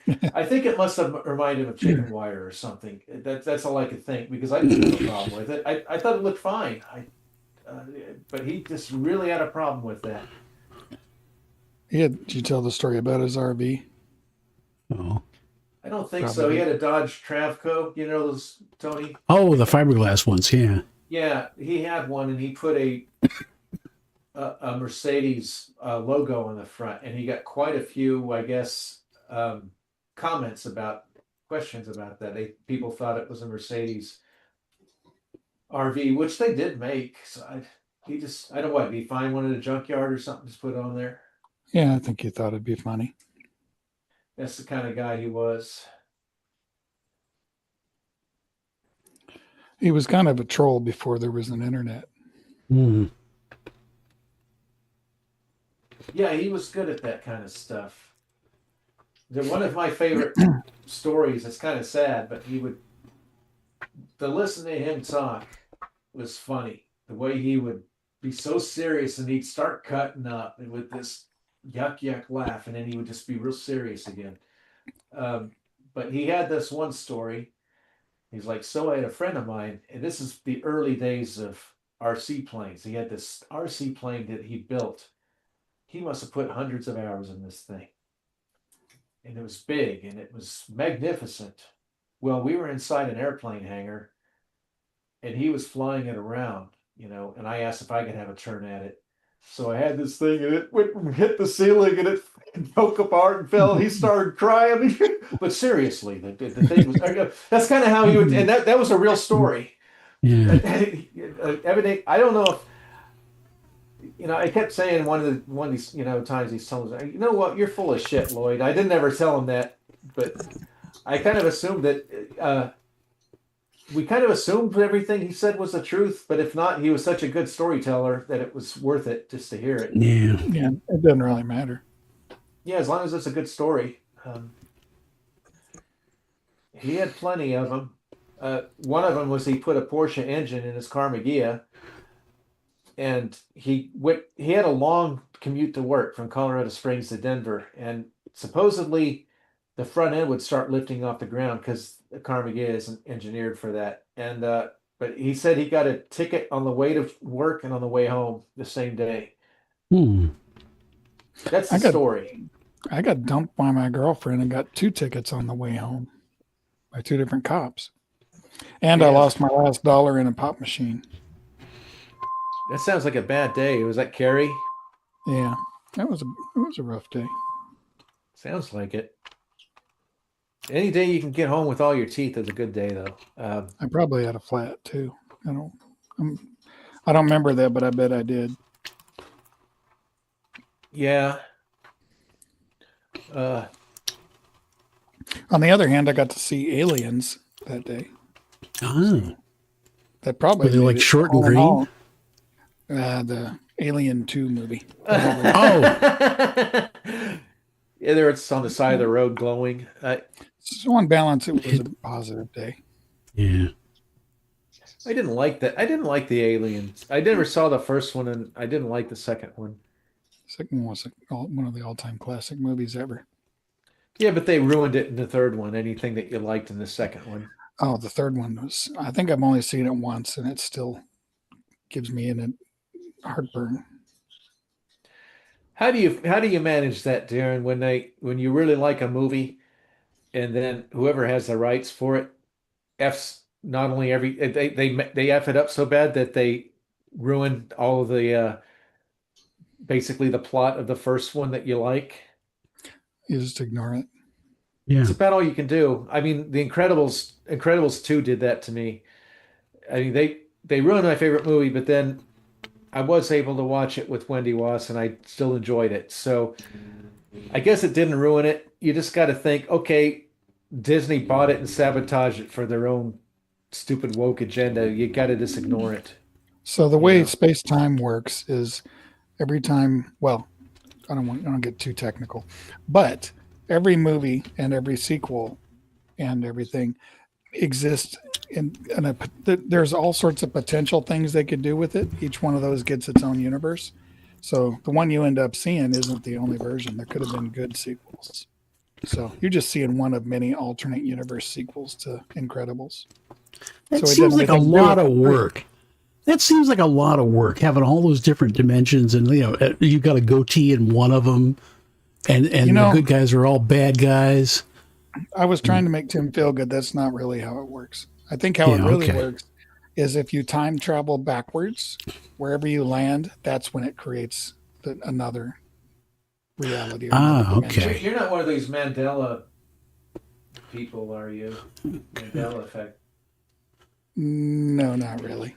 Though I gotta say, because I'm to me, the Mandela effect, it's just people that are entering middle age and can't come to terms with that they can't remember shit. Yeah. And because I think the main thing with Mandela effect is the little girl in Moonraker that fell in love with Jaws. She had braces, and that was the joke. Braces gleam. No, they didn't. He did. Jaws had braces. Yeah, he had braces. She did. The whole joke was she was very petite. Yeah. Like a little Pippi Longstocking, and fell in love with this big giant henchman that everybody was scared of up until that point. And that was a joke. I think if she had had a metal mouth, it would have been putting a hat on a hat, as Tony would say. Yeah. And the whole thing with the braces gleaming, that was Marsha Brady in a very famous Brady episode. And they're getting it confused. And they're all saying, well, I thought Mandela was assassinated. I never thought he was assassinated. The big story was he was let out of jail. He was like some political prisoner. That's all I knew about him. I will say this, though. I remember, although, to counter your point, I do distinctly remember back in the day, Han Solo shot first. Me too. So the one thing I am confused about, and you guys probably won't remember this. So Love is a Battlefield from Pat Benatar. She had a very popular video at the time for that song. The song starts out with her fighting with her dad. And he's like, if you run away now, you'll never be welcome back or whatever. So she's like on the bus, and her little brother writes her, and she has some stupid dance with some punk, like they do a dance off. It's real dumb. And I could have sworn that the video ends with her hugging her dad, that she was welcome home again. And I watched it just for that tender moment, and it just doesn't happen. She just Yeah, I don't remember that. Really? Yeah. That was the one thing I really remembered about the video, and it didn't happen. Well, maybe it didn't. Maybe they re-edited it. It was like Debbie Harry, you know, with the Blondie. You know, once I was in love, it was a gas. Then I found out it was a pain in the ass. And I distinctly heard that on the radio back in 78, 79, whatever the hell it was. And then later on, the line wasn't in the song. And then 50 years, 40 years later, Steve finds the original version. Yeah, they played it on the radio, and then somebody got mad, and so they just re-edited it so it didn't say pain in the ass. Yeah, Gracie did a great. Is that what that original song was called? No, but in one verse she said pain in the ass. Yeah. Well, yeah. Gracie did a very good Debbie Harry voice singing, and she used to do that version, pain in the ass. I always kind of smile when she did that. But yeah, so I guess I was on the Bridgeway on the airplane last week, and some guys, I heard him overheard say he was a big Pat Benatar fan, and I asked him about that video. So I'm like, that video, did she? And he didn't know. He said he'd have to rewatch it, but it doesn't make any sense that she doesn't come home. She's supposed to come home. That's what wraps it up. Maybe it was the extended video. I don't know. You ever notice that sometimes they, like a TV commercial, back when I used to see those things, there would be a particularly kind of grating part of the commercial, and then I'd see the same commercial 2 weeks later, and the irritating part was gone. Like they must have gotten complaints and recut it.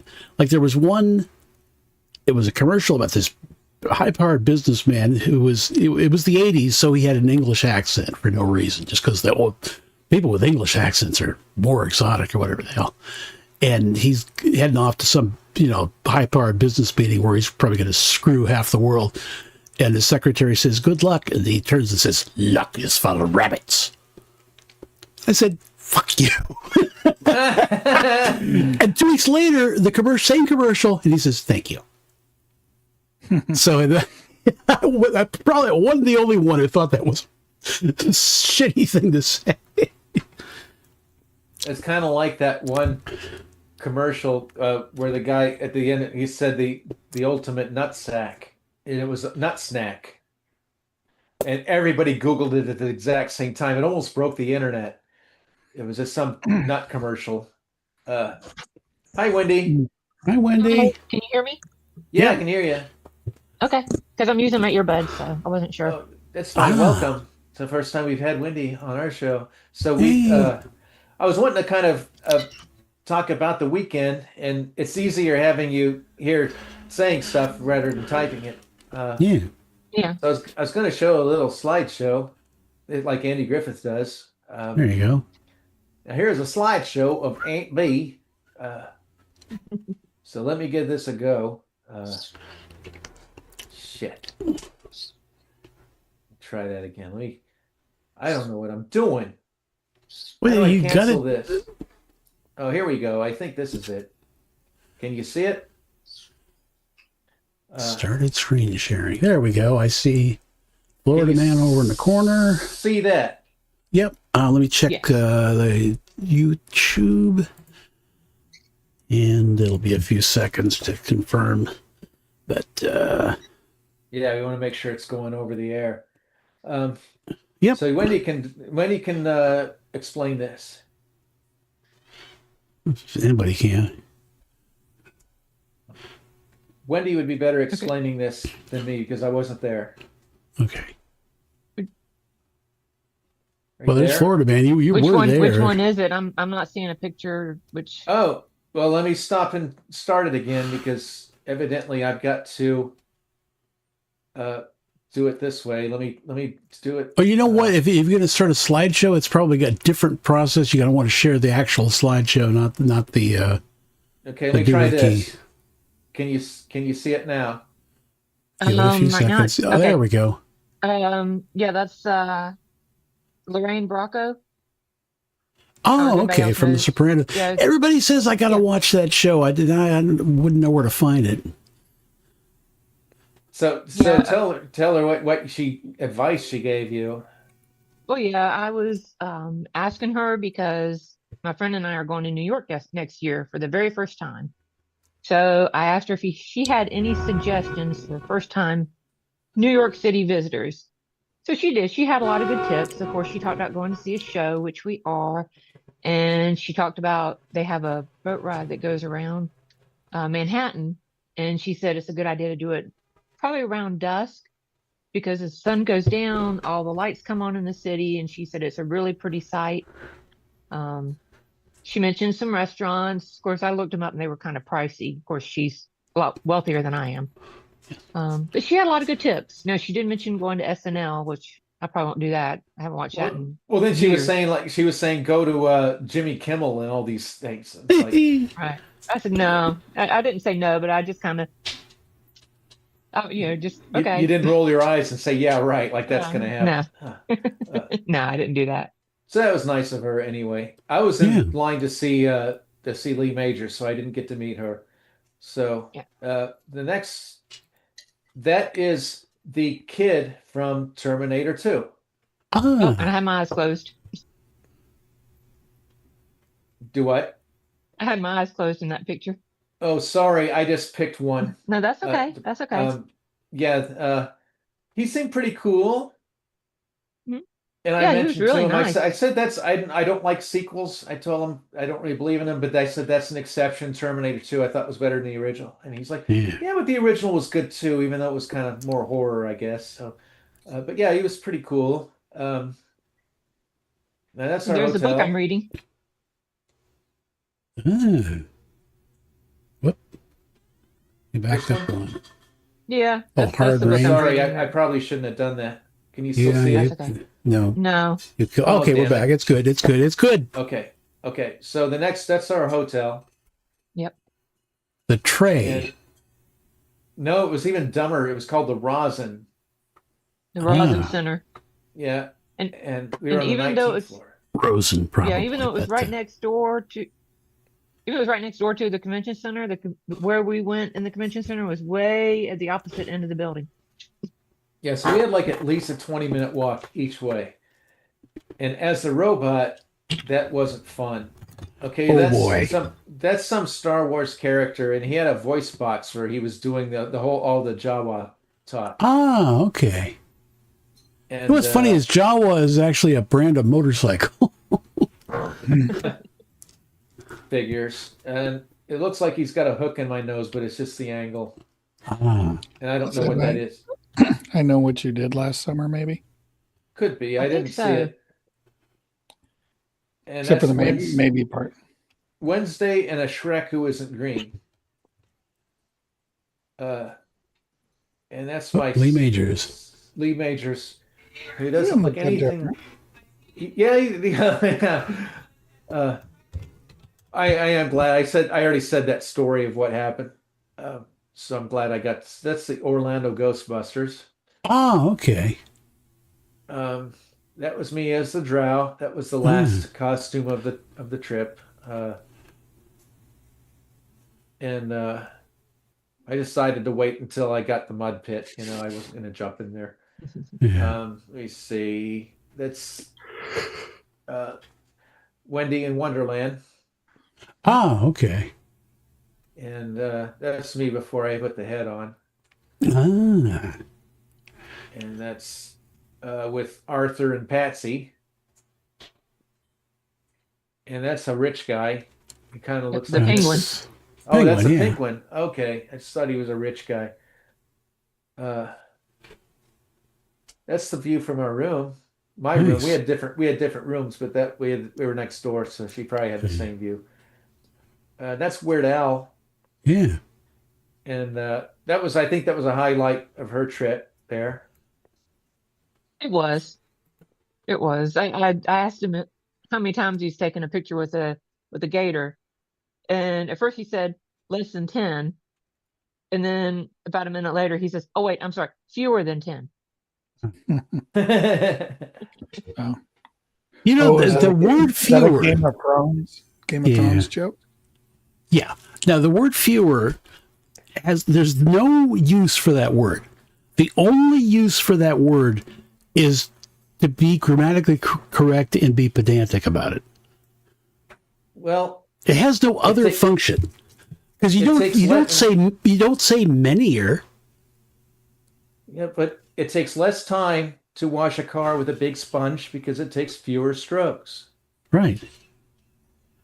Anyway, yeah, that was Weird Al was neat. She said that her favorite song was Albuquerque. And what did he Yeah. say to that? Well, he said he wrote it to be annoying because it's an almost 12-minute song and he just rambles about stuff. So he wrote it to be just annoying, and it turned out to be one of his biggest hits. That's really cool. And then I said, my favorite's Hardware Store. And he seemed impressed by both of our choices. And he says, "Why? Yeah, that's a good one." He said, "I can't do that live. It's just too complex." And it is a great song. It's really cool. I was like floored when I first heard it. I'm like, "That's Weird Al. That's really neat." Yeah. Of course, it's Weird Al. It's his style, but it's still really cool. And I think Putt said it was a parody, not of a song, but of a certain group. Yeah, it's sort of based on the style of Oingo Boingo, but it's not based on any particular song. Yeah, well, I liked it though. So anyway, that's Corey Feldman and Sean Astin. So the thing about this, our first photo op ever, and the thing about photo ops, it looks like everybody's partying and having a good time. They're not. There's a line of people and you get rushed in and you got like 4 seconds to take that picture and then you're out and the next people are there. It's very, very fast.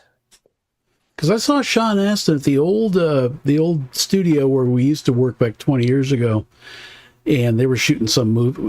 What they do is they came there to do like pickup shots and stuff, just little. And I saw him driving by in a Dodge Durango. Cool. Well, Corey Feldman was cool. He was cool to us or to me, you know, it was so quick. And then I thanked him for speaking out, and he was thankful for me being thankful for him being thankful. And that was about it. And Sean Astin was talking to Wendy, and he goes, "Who's this goofball?" So the what was it? The fat gay hobbit called me a goofball. Oh, okay. Yeah. The stupid fat hobbit. The stupid fat hobbit. Sorry. And that's just cosplaying people. Ghostbusters. Doesn't she look like Jeannie? I mean Lucy. Yeah. Doesn't that Lucy look like Lucy? Down there. Anyway. There's Darth Batman. And is that Patrick Duffy? Duffy from Dallas.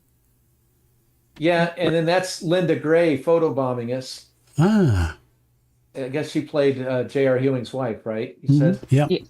So when Wendy was when Wendy was in Sean Astin's line because he decided to go on the phone and do a meeting on his phone while everybody's waiting for literally over a half an hour.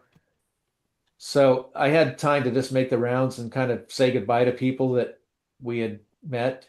And I went up to Patrick Duffy because he didn't have anybody there and talked to him a little bit. And I don't remember. Do you remember, Wendy, me braying like a donkey to somebody? I don't remember that. So that must have been Patrick Duffy. And I don't know because I don't remember that. I'm like, my memory isn't good like Wendy's. It had to have been his booth.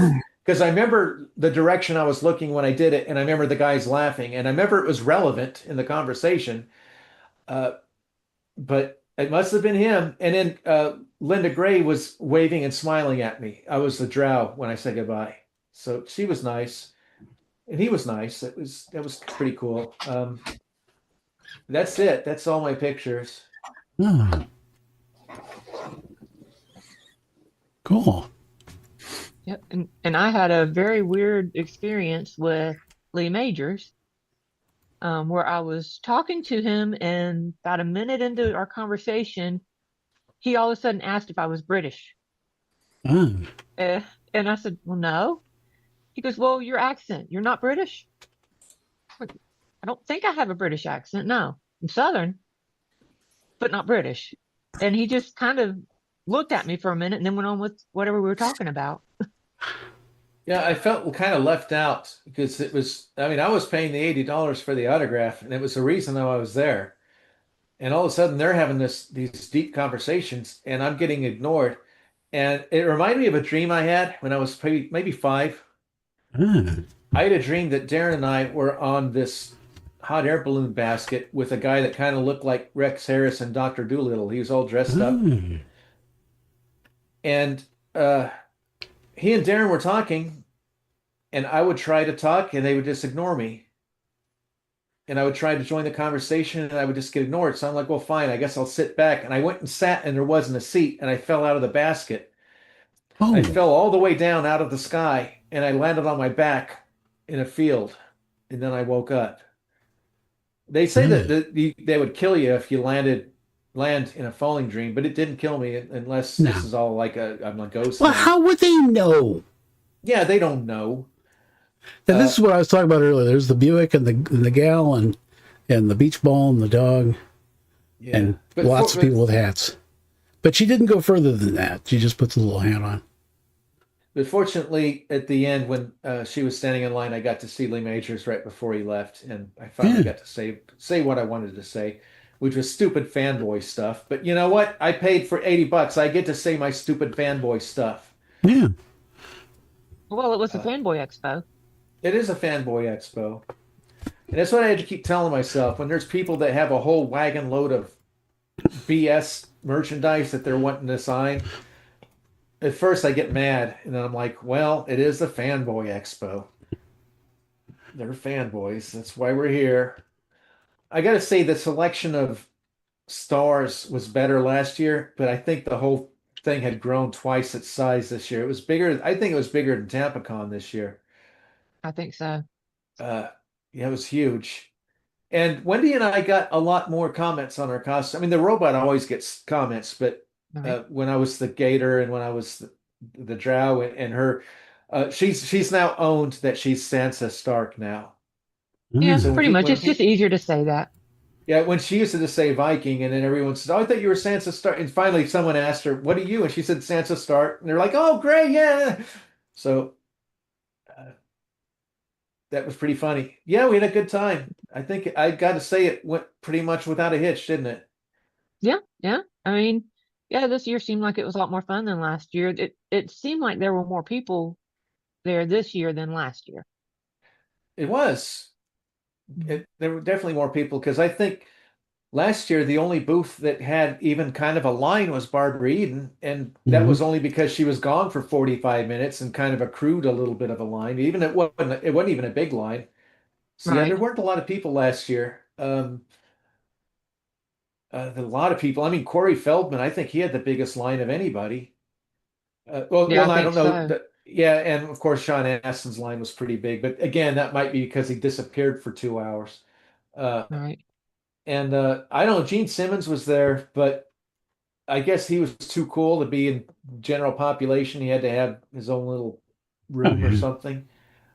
So I don't remember seeing him. Pauly Shore was there, but I don't remember seeing him. Wendy saw him. I didn't. Uh, but yeah, it was had a good time.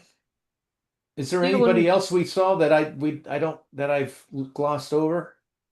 well, the guy that was next to the guy from Terminator, they were Yeah, both in Detroit Rock City, and he was really cool.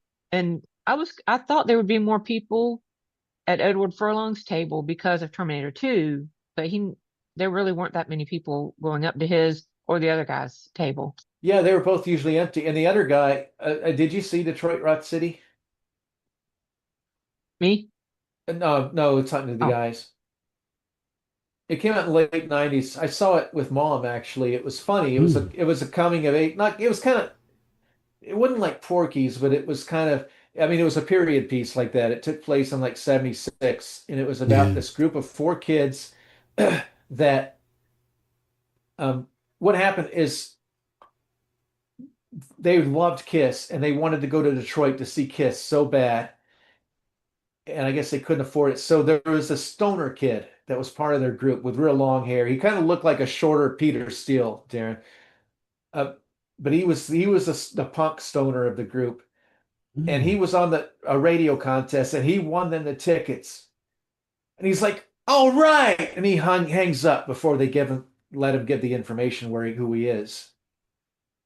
So I don't know the details of the whole story, but I knew who he was. I remember the story pretty well, or the movie. I remember that scene. Anyway, that punk kid, he kind of hit it off with us. He loved the costumes, and every time I was a different costume, he's like, "Wow, oh, it's getting better and better." And he was really cool. And I think, yeah, Wendy finally got an autograph toward the end, and I gave him some of my Apology None paraphernalia. Um, and he seemed like he was really interested and was going to watch it, so we'll see. But Yeah. I invited him to come on BabbleGab. He's one of those, he sounded like he was going to do it, but we'll probably never hear from him again. But it was still fun. And when she was getting his autograph, I was like, "Yeah, your character won tickets for the Kiss concert and hung up before you got the information." He's like, "Yeah, that happened." He's like, "And unfortunately, that stuff. I do that kind of stuff in real life a few times." It was pretty cool.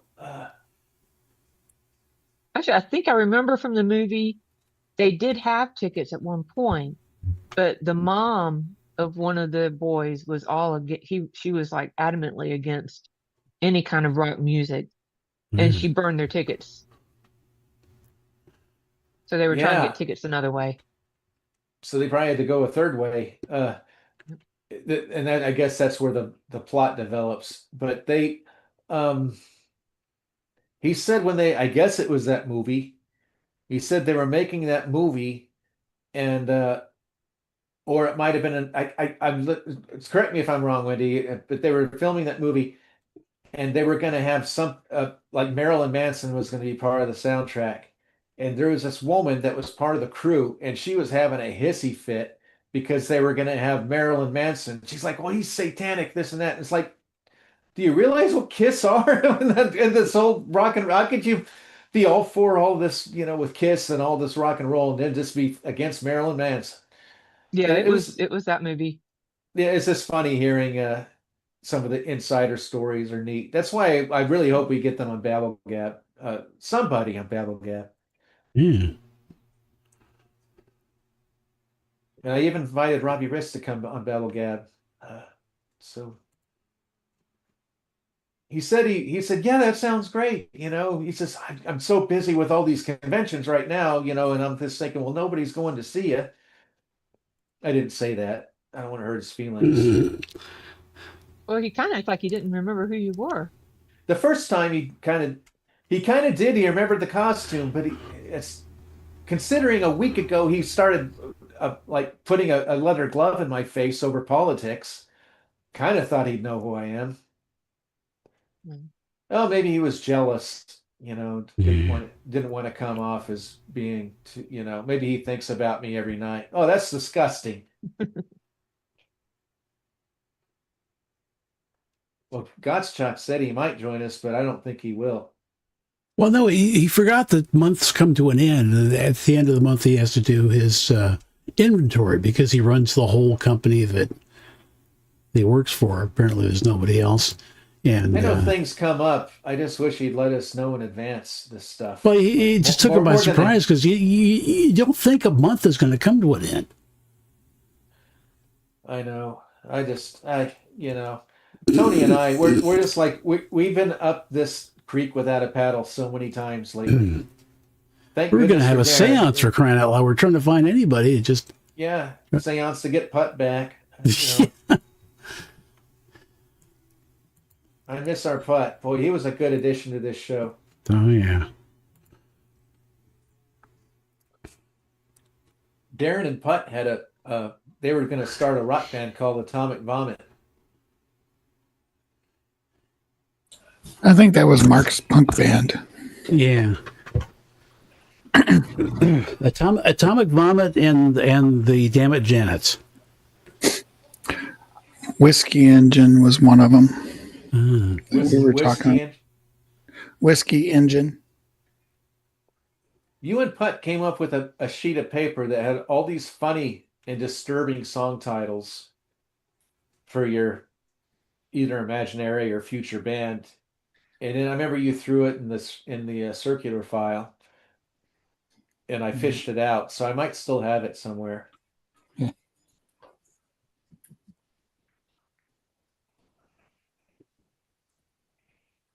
I'll be right back, okay? It was never seen again. I'm here. I'll just give me a second. Yeah, just shoot. Now nobody say anything until he comes back. I took the opportunity to eat an ice cube. You must have a good dentist. Now, dentists are like doctors. If you never go, you never get diagnosed with anything. There you go. It's like when I eat ice cream, I have to kind of aim it to one side of my mouth. Hmm.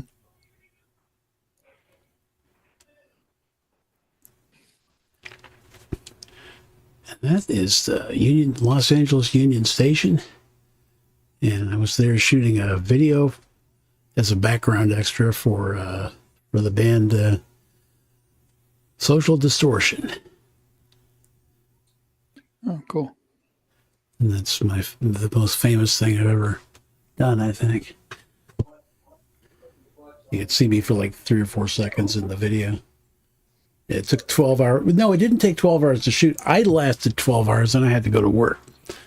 And they continued and then they shot more the next day. Wow. For a 7-minute, extended music video. I just got That was Kim. you were walking in the background, right? Yep, that's me. Oh, the fat guy with the suitcase. Yep.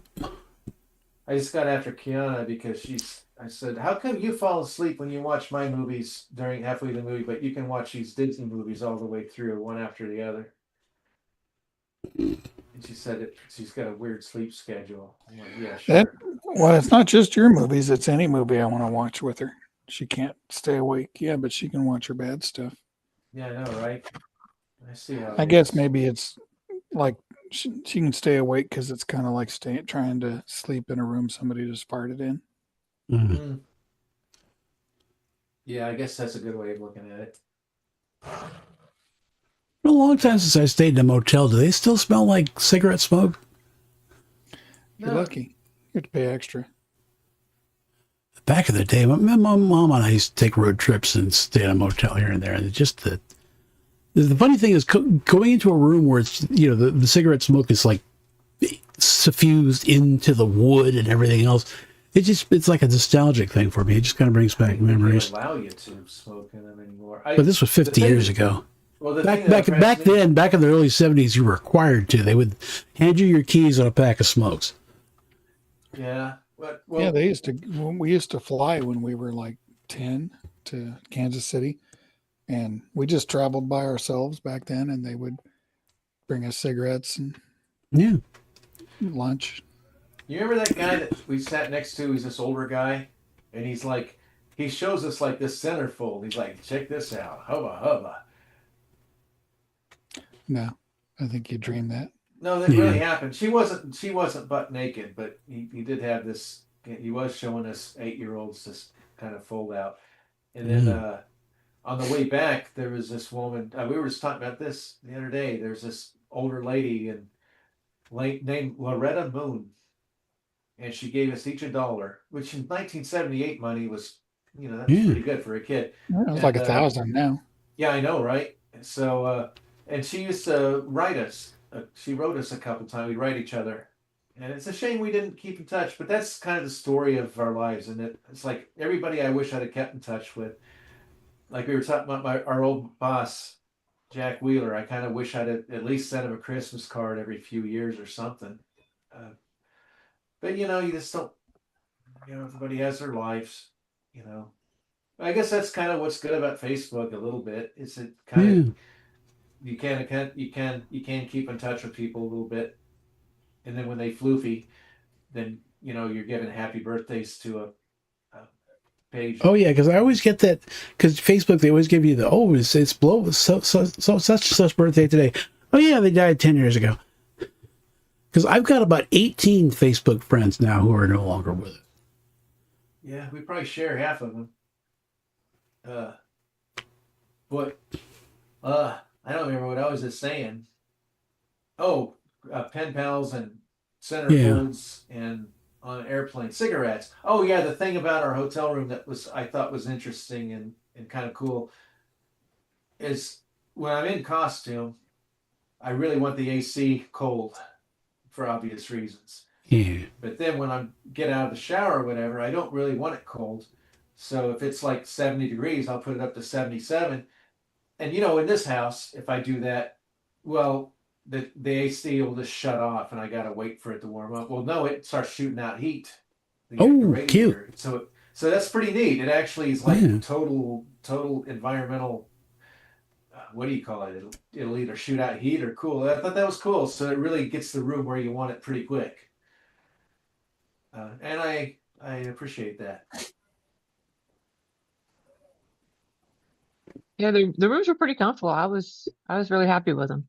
I wish my bed was that comfortable. I paid a fortune for that, and I wish my mattress was half as comfortable as that. I guess it is about half as comfortable as the one I stayed in the hotel. Our cousin Judy Pruitt, the one that had the house that burned down, her bed was the most comfortable bed in the world. I'd go do that 17-hour or 24-hour trip, and the first thing I'd do is lay down in that bed, and I'm terrible at naps, and I would just crash. And I'd get up, she's like, "Oh, Tammy and everybody, Rachel, they came in here to see you, but you were asleep." So, but they're still next door. It's like the whole, you let me go through an entire day.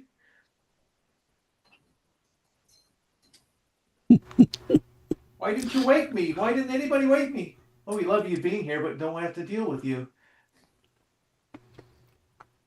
Yeah, best of both worlds. Yeah.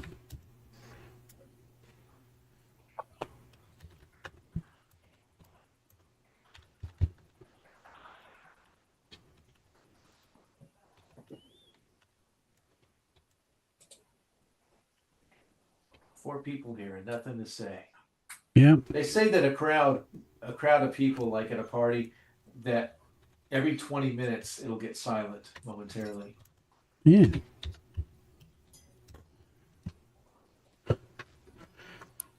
So evidently Leonardo DiCaprio just released a new movie about glorifying Antifa that's bombed. Ah, okay. That's good. I was just reading about that. I'm like, oh, that might be interesting. And then I read what it was about, and I'm like, oh, not for me. No. They'll never get the message. I guess it doesn't matter if the private equity firms are paying them $2 billion to make a flop movie.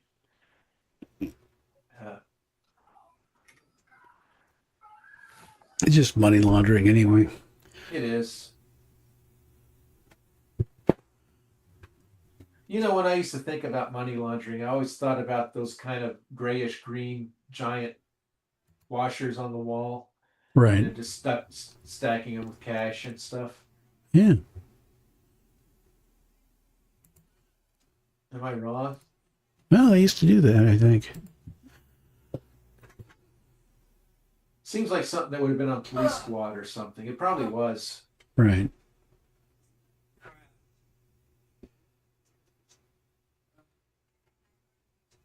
That might be a DVD set worth getting. Yeah. And the first Naked Gun, I didn't like the other two, but Yeah. the first one was classic. The first one, Frank Drebin was a straight guy. Yeah. And even though some of his antics caused problems, but there were a lot of problems around him that he was kind of oblivious to. But he was always a straight guy. But it's like the other two, they kind of forgot that and just made him a total doofus. Yeah. where it's like the stuff he's doing now, he'd have got arrested just for doing this crap now. It's so ridiculous. I think straight man is the term you're looking for. Maybe Yeah. What did I say? straight guy, Oh, For that heaven's makes sake. which like has not, different, just has different implications. Well, look at yeah, that yes, it guy. does. Yeah. It's like if you say a gay guy, it's a sexual thing, but if you say a gay man, then that means he's happy. Really? No. Well, I don't know. I'm using the same logic that you guys just use. I didn't do it. Well, I think the straight. Well, maybe I'm wrong. I don't know.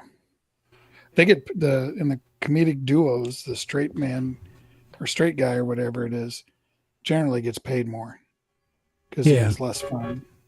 Well, I think Well, what it's you're harder to thinking of, do. Darren, well, I think what Darren's thinking of is there actually was a TV show called Queer Eye for the Straight Guy or something. Yeah. So maybe that's where it comes from. I don't know. It was some kind of reality, quote, reality show Yeah. Yeah. where gay Ask me guys about would, reality shows. yeah, where gay guys would try to teach a straight guy how to groom himself right. It was like it was interesting Yeah, show, no, but thank you know, you. it's like it was like such a, what do you call it? Like it's as real as any reality show, as Tony could tell you. Yeah, I wouldn't mind being on a reality show where gay guys are teaching me how to pick colors for painting the inside of a house because I I kind of can suck at it. I can do that, Darren, and I'm Yeah. straight, but I'm good at that. Gracie would even tell her friends that I was pretty damn good at color coordinating, stuff Yeah. like that. Oh, cool. Yeah. You don't have to put Well, up with all the other stuff. well, Darren, I mean, he's in my house. I mean, I'm pretty, I don't know if the word eccentric with the colors, but I'm serious about the colors. Generous. You're generous with the colors. I'm generous with the colors, but I also put a lot of thought into it. I mean, I painted my room, my master room, like a sky blue, and it didn't work. I'm like, this isn't working, so I had to repaint it with just a little bit of purple in it, and it made it Ah. it made it right. It made it to where it was like it hard on the eyes, to where it was fine on the eyes. You know, there's just certain different things you can do. One rule of thumb just is whatever color you like, go one more neutral, Mm. because it always looks right in the swatch, and then when you put it on the wall, it's a lot brighter. Yeah. It doesn't work. Does that work for grays? Grays. I guess Little not, aliens. since technically gray isn't a color. I don't think Yeah. it's lack thereof. But you usually don't just get a gray. You get a gray with a little bit of a something in it. It's like my truck isn't just gray. It's axle grease green, Ah. and the Scion is a purple, kind of a purple metallic, but it's so desaturated you could it could look black or gray under different light. Ah. Which I think I think what it is charcoal gray with purple flakes in it, Right. something like that. You know what's interesting is that Toyota and Subaru are going to end their partnership on that car, and Toyota is going to partner up with Mazda and come up with the next generation of your car and the Miata. I'm surprised cool. they still make that car. I mean, that's an old design now. Your car? Yeah, it's a Yeah, I mean, mine's a 13. well. There's already been a generation since yours, but the next generation will probably a couple years down the road.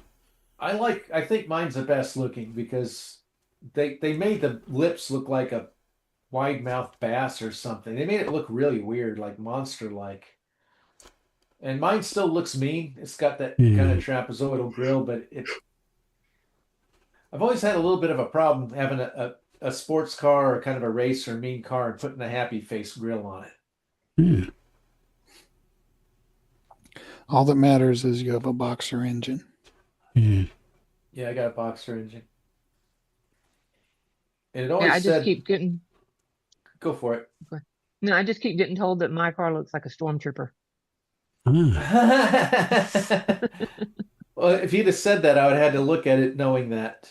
Funny. Uh, yeah, mine says premium fuel only.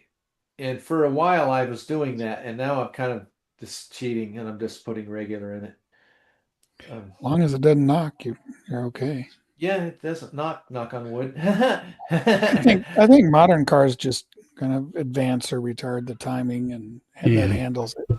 You just don't get the efficiency, but with the premium costing so much, the efficiency isn't that important. Yeah. Yeah, and like California, where Tony lives, premium's only like 10 cents more. Out here, Well, it's everywhere more else than is- that now, but then the whole prices have come up, so it's 10% more now. So it's like 50 cents a gallon, but regular's $5 and premium's $5.50.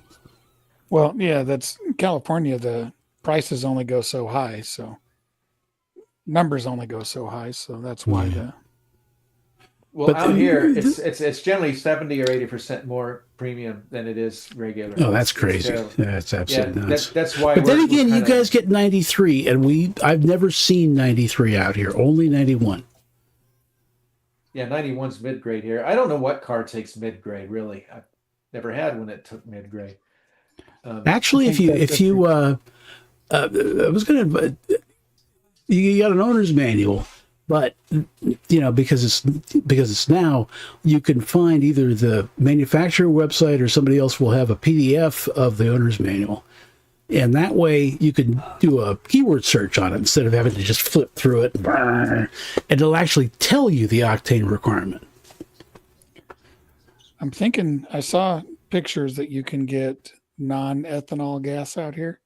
I haven't seen a gas station with it yet, but Yeah, they're all Oh, ethanol out oh. here. It's just everything's just for the old 911, I think I'm going to fill it up with premium non-ethanol if I can do it. yeah. Because Didn't this- that generally I'm just like one tank a year, so Mm. I thought that the Huge last deal. Buc-ee's we were at the other day, Wendy and I stopped at a Buc-ee's, and it seems like they had an option of, didn't they have an option of non-ethanol or something there, Wendy? And a few I pumps. think so. There was something that seemed like it was non-ethanol. Yeah. cool.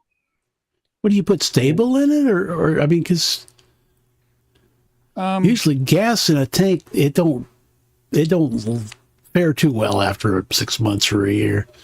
Yeah, I usually put the stable or something like that in it. Yeah. But yeah, it seems to run okay. I think it would run a lot better. My emergency brake is partially locked up for some reason. It happened like a week before I moved, Oh, so I can't really. yeah. drive it around. You're coming from Colorado to Florida. Do not park the car with the emergency brake on, because it will rust and stick. Yeah, I don't have any choice. I got to find a mechanic to unstick it. Yeah, and then if you don't drive it for a while, you'll find that it's a manual, I'm assuming, Yeah. the clutch will actually rust to the flywheel. I used to do that with my Challenger. I had a 70 Challenger RT, 444 speed, and I'd come home from college or come home on vacation, and I'd go to start it up, and you push in the clutch, and the clutch doesn't release. And so what I would have to do is shut the engine off, shift it into reverse, and then start the engine in gear, and then with the clutch pressed, and then I would give it a rap with the throttle, and finally it would break the clutch loose. Oh yeah. But that was always amusing. I got a dehumidifier specifically for my garage when I get a garage. Ah. He's trying to one up me because I just got a carport. See, Yeah. Well, I was just thinking, because coming from a dry environment to a humid environment, there's lots of things you got to worry about. Right. The I do gasoline what I- goes bad quicker. Yeah, I just try to drive it every week. yeah. That's the best thing, especially when it's humid, because then the heat of the engine and the running gear will drive the moisture out. And I'm not like parking it in grass. Yo, boy, that is death, because the grass will kind of prevent airflow from the bottom of the car, and it will just it traps the moisture in there and just rots it out like a mofo. Yeah, I'm not going to sell it. I'm going to fix it up one day. Sitting in the tall grass. Yeah. But you can get away with that in a dry climate, but not where it's humid. Because in Hawaii, back in the '70s, you'd see rust on brand new cars at the dealership. Yeah, I remember being in a Isuzu dealer, and there was the brake drums were all rusted on the brand new cars. It just wasn't a good selling point. These are the cars in their front line that they're trying to sell brand new, and you're looking at rust all through the wheels. It's just like, Well, with the disc brakes, you can't really. I mean, if it gets rained on or something like that, they are going to have surface rust on them. well, they need to have someone scrub them out because that just ain't a good look, you know. Or just drive the car 5 feet and apply the brakes. So it usually takes care of it. Yeah, Just something. rub oil all over the disc. That don't. Yeah, Don't do that, please. why not? What about a non-stick Pam? Yeah, they had to make them all Teflon. I don't like giving people bad advice here because you never know who's watching. The tiny tots might be watching and people might take you seriously. Like this chick here, she takes everything seriously, including that hat. I was told Tony before the show I wanted to write a Halloween Transforma, and I was trying to get our Steverini back. Yeah. Where like we can have Terry, Judy, and maybe Tracy or Rob show up to the Steverini's front door trick or treating, and they have lame costumes. So he like gets his magic wand out to give them scary costumes, and of course it has the opposite effect. Like they aren't scary at all, or so. I don't know. I just thought it would be a funny idea. Oh yeah. Because I'm having trouble coming up with ideas, and I thought maybe that might be funny. Oh yeah. You have to get Like you turn one of them into a toilet or something. Something. I do have some requests. I had one guy wants Rob to become a chair. There you go. Kind of like a toilet, only not as gross. So that could be a. But just like an ordinary chair or like one of those Ames chairs, you know. I kind of like him to become like a lazy boy recliner, like a leather recliner. But I've had that in mind, so that might be a good time for it. I don't know. That's well, we got one person down maybe. So that's Rob. Make Terry into a clown.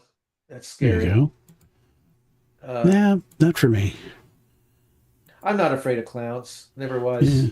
Now that was like the first time I ever really saw anybody afraid of clowns was like on The Simpsons. Bart was afraid of clowns, and that was the new thing for me. I thought, really? What about a French fry? There you go. Every time I think of Terry becoming something, it's always like a snack. It just seems like his personality. I always picture him like becoming a hot dog or a peanut or a French fry. Just some kind of that's totally yeah. So we got a chair. We got like a French fry. That would be disgusting if he was one of those crinkle fries. I hate those. Yeah, to the I guess list. that's a first world problem. There's people in Japan that would love to have a crinkle fry, you know. I think they eat shrimp stuff or sea bugs of some kind. These guys, they'll get their ties on.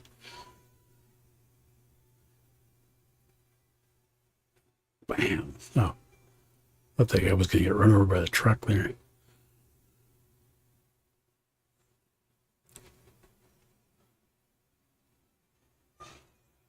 I'm waiting for one of those traffic cops to just wave at everybody and just all the cars start crashing into each other. That would be funny. That would be a practical Joker cop. Yeah.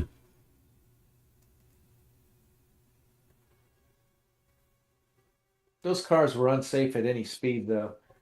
You know what I had found out just through reading is they always blame Darth Vader for killing the Corvair because of that book, but evidently GM was going to scrap that Corvair as soon as Yeah. Ford came out with the Mustang. They started scrapping their plans for it. Yeah. And they did have a next generation Corvair that they were doing in the early 70s, and it literally looked like dog poop. It just kind of looked like a rounded Pinto. So maybe it was a good thing they got rid of it. Yeah. He's still around. He's on Twitter. Gosh, what is It's he, gotta be like 110? darn near. I looked up Chuck Harder flu feed, Darren. Yeah, that was a while ago, though, wasn't it? Yeah, I guess so. But I think Tom Donahue might still be around. They're kind of hard to look up. There's very little about them anymore. Yeah, Ralph Nader's 91. Wow. He must have been a kid when he wrote that book. I guess. But they Yeah, that was 1965 he wrote that. Wow. So Darren and my dad was a huge fan of this guy named Chuck Harder. He was he had a radio political show, but he was kind of an independent, and he would put on politicians who were running that were kind of independents that that didn't get a lot of publicity. So it was an interesting show for that. But he was very obese kind of guy, and my dad loved him, and he owned a hotel, the Telford Hotel, and it was in Springs,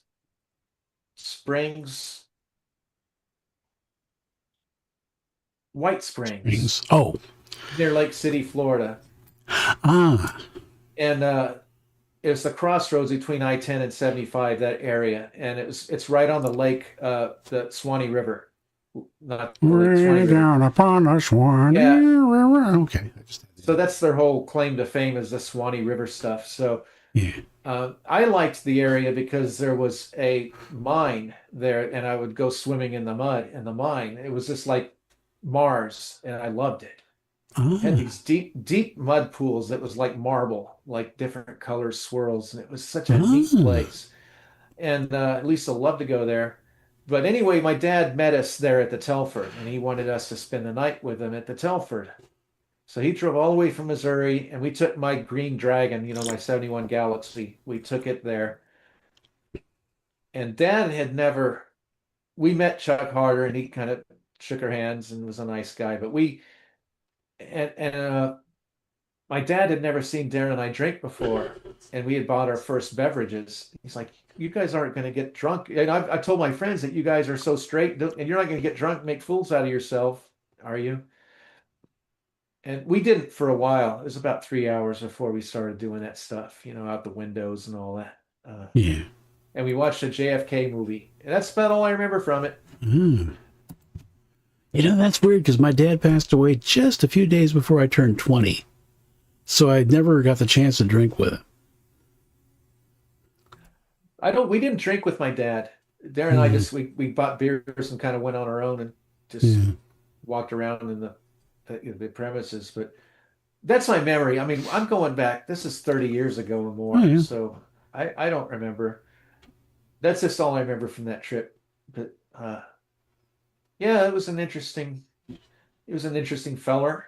He was just I didn't agree with a lot of what he was. I guess he was kind of on the left side of the libertarian aisle. And then he had a partner that did a radio show called Tom Donahue. And I think I agreed a little bit more with him. And he lived in Jacksonville. And something happened. They had a falling out. So he did his own radio show. And then all of a sudden he was facing a grand jury for some kind of thing. And he was sentenced. And so he skipped to Mexico. As you do. As you do. And that's like the last we heard of him and then I looked him up a couple of years ago, and I guess he might have been back in Jacksonville again. So I guess he waited till the statute of limitations ran out or something. I don't know. We got to get him on the show. So there you go. Or it's like my old pal from years and years ago. who got arrested for sending threatening emails to Elon Musk and all that stuff. And I said, but there's no follow up. It's like nothing ever happened. So hopefully, maybe it was some kind of stupid sting operation. He didn't actually do it. Could be. I don't like those stink operations. Nah. That's why I don't like to use Discord, because that's how they got these bunch of guys to the saying they were going to kidnap the governor of Michigan. I think Discord is just an FBI op or CIA. Oh, op. yeah. That's what it is. It's a trapped little. Well, the so-called mastermind of the thing had the nickname Captain Autism. So that kind of. Well, I think they get the most vulnerable people on there, and then they groom them to they give them the guns and everything they need. But not to get into that, but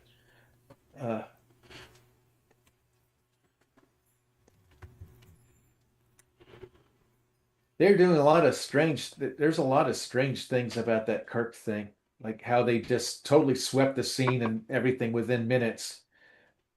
And then the next day they deconstructed everything. There was no police tape. They just got rid of everything. It's kind of like, that's when I get suspicious, is when the scenes, it's like the Georgia Guidestones. That's why I think that the government was involved with blowing it. And Putt used to argue about it. He's like, no, it was just some guy that didn't like it. It's like, I was suspicious because they blew it up and then they tore the rest of them down within an hour and it was all gone. There's no police scene. There's no investigation. It was the same with Bin Laden. Oh, we killed Bin Laden. Oh yeah, well, where's the body? Oh, we did a burial at sea. We wanted to be respectful. What? So that's, to me, that's the biggest kind of giveaway is when they sweep the scene clean before you even get a chance to, do some snooping. Yep.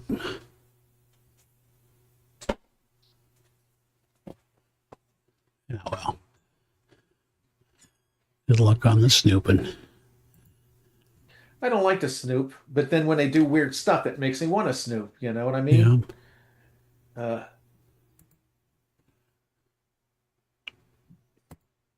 Oh, they had that kid on the leash. Yeah. They don't do that. They would get like accused of being abusive. I've seen it once in a blue moon. But back when malls used to be a thing, I used to see it occasionally. No, turn it down.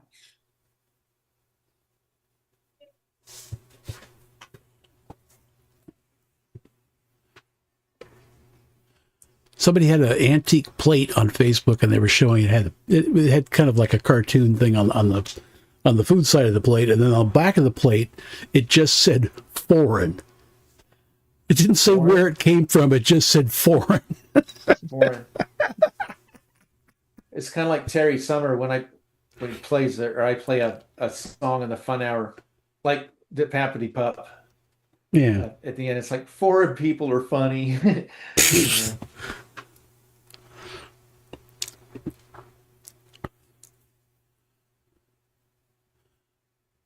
That's how you use a seatbelt. Look at that. Oh, he ain't going to do it without the fez on. You shouldn't do that. Well, that's the old school seatbelt where you just push it through. There's no like tongue on it because like you just push it through and hope it holds. That's back when the windows rolled down on the airplanes. Yeah. And they had to spin the propellers by hand. Yeah. And stop the propellers by hand. No. They use temps for that. Tips, yeah. The Flying Dutchman. KLM, Royal Dutch Airlines. Yeah, I The was gonna say, oldest there must airline be in the a- world. Must What, be a high Wendy? turnover rate for those guys stopping the propellers. Yeah. It almost sounds like a job I would have had in my early 20s. I was a temp. I was like a professional temp. And it was just all weird jobs like that. I mean, none like that ridiculous, but still, it wouldn't have surprised me if I'd have gotten hired for something like that. I had some of the dumbest jobs.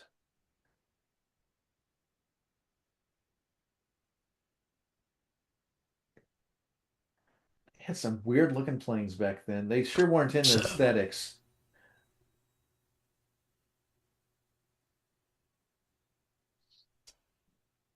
Yeah. Well, I think the Boeing 377, it wasn't bad until you got to the extreme snout of it, because it just seems like, okay, we need the plane to be this long, so just cut it off there. Almost like a cab over. Yeah. You notice they don't really have cab overs anymore, unless you're like talking about something from Germany or something. I mean, like the over the road trucks. Yeah. Yeah. And notice that. Yeah, the cab overs were good for like parking because the truck took up less space. Right. I don't know why they fell out of favor.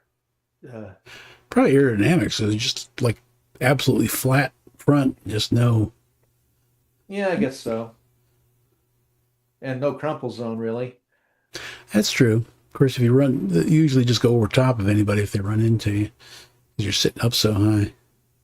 Seems like most truck accidents are running in the back of another truck. Yeah.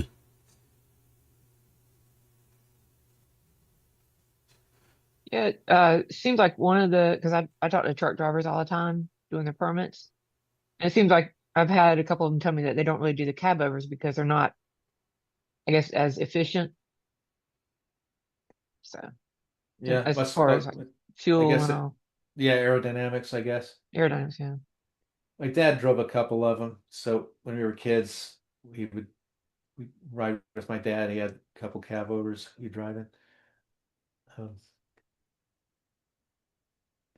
And the electric car or just cars mostly all look the same, and it's annoying. But Yeah. there's MPG standards. They have to be as aerodynamic as possible. But I wouldn't imagine they would apply to electric cars. So if somebody wanted to make cool looking electric cars that aren't particularly aerodynamic, they probably could. Well, I mean, they'd have to resurrect the Aurora company, because Aurora, they made their electric cars really cool looking. Of course, they were only that long. No. Oh yeah, I've got a couple in my drum room, but I don't really complain about the style of cars nowadays, because they actually do. You can actually tell them apart again. Yeah. My problem was late 70s through the 80s, when the cars looked like the boxes that older cars used to come in. It's just they were just boxes, they had no personality. I can't stand any of those. There were exceptions. A couple. But what's funny is I see this car a year or two ago. I see a new car going by, and I said, "Damn, that thing's actually kind of good looking." It sort of looks like one of those Italian show cars from the 70s, all real swoopy and all that. And I look at the back. Yeah, they actually have. And I look at the back, and it says Prius. Gross. But yeah, they're even the the current generation Prius is actually good looking. Yeah, they have sculptured sides, and they've got, it's like all the headlights now are kind of different shapes. They're kind of imaginative. It's like they're actually putting style into the cars again. I mean, they've been doing it for a few years now, but I mean, even in the 90s, they started at least getting cars, putting pride into them again. I don't know why people didn't just revolt with those 80s styling in the late. I don't know why people even let that happen. Well, the problem is the cars were so squared off that any little error in the body fitting and stuff, it just looked like the lines would it just looked like somebody glued it together out of cardboard. Because none of the lines matched up. The ones who started that, I believe it was the 76 Cadillac DeVille.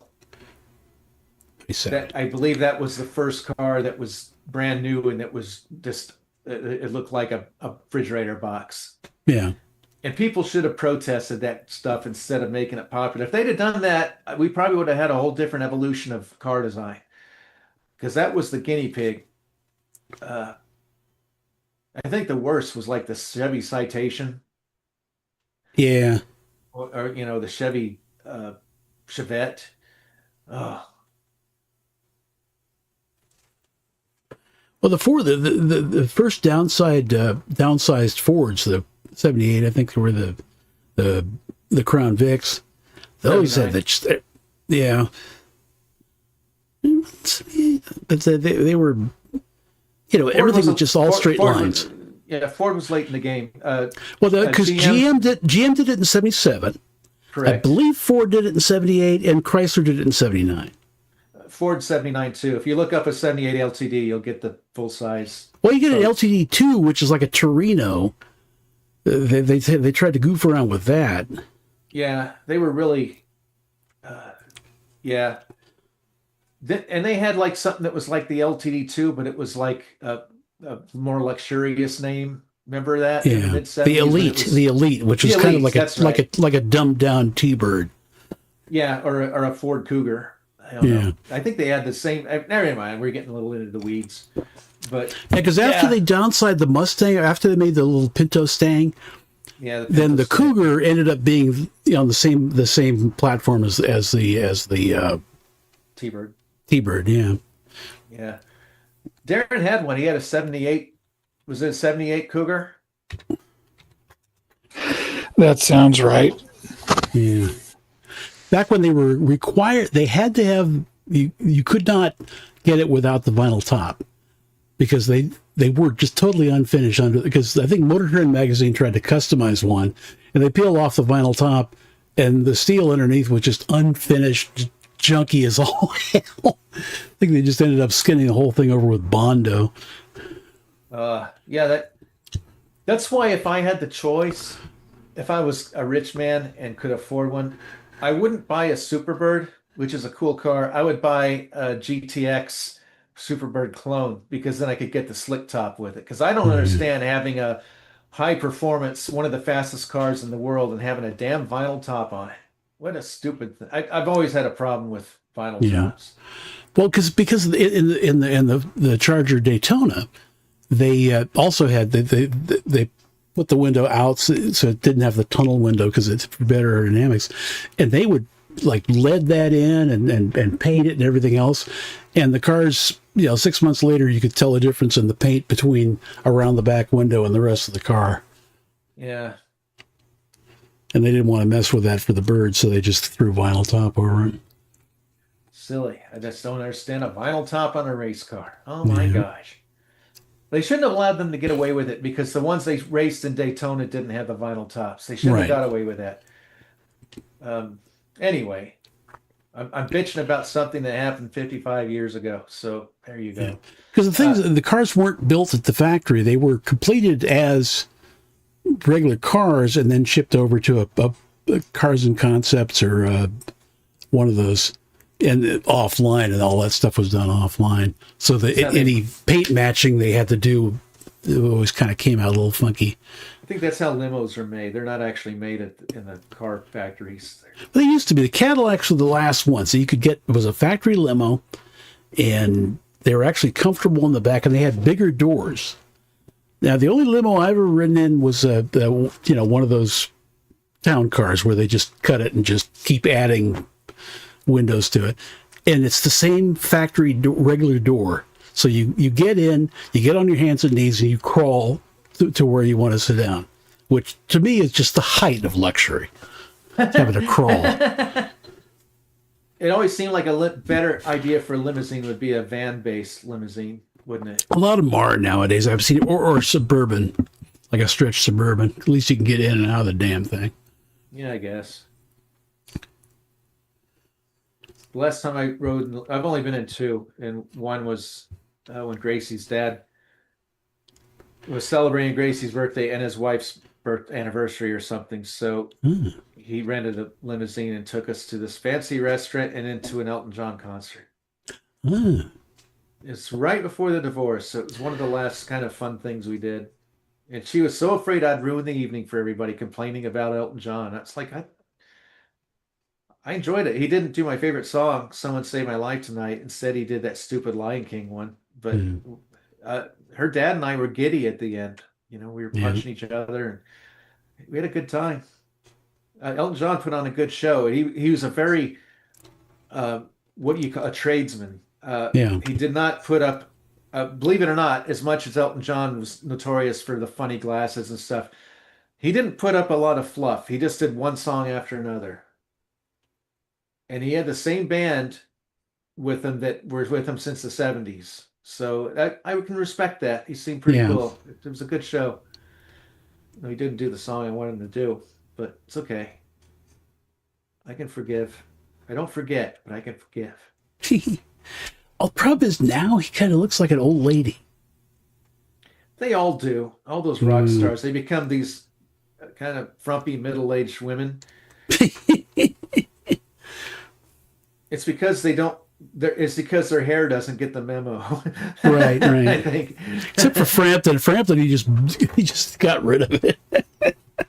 I don't know if he got rid of it or if the hair got rid of him. Either way.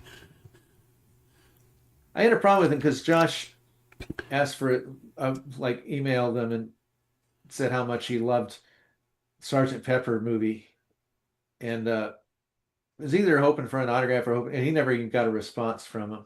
I'm like, that He said, bastard. "What are you nuts?" Well, he said he was 8 years old, so that would make sense, you know. Because I saw that thing back in the theaters back in '78, and it's like, oh my god! None of them 70s revival Even George Burns couldn't save that thing. Oh, he ruined Fixing a Hole for me because that's the first time I ever heard that song. And it was him singing. I'm like, what?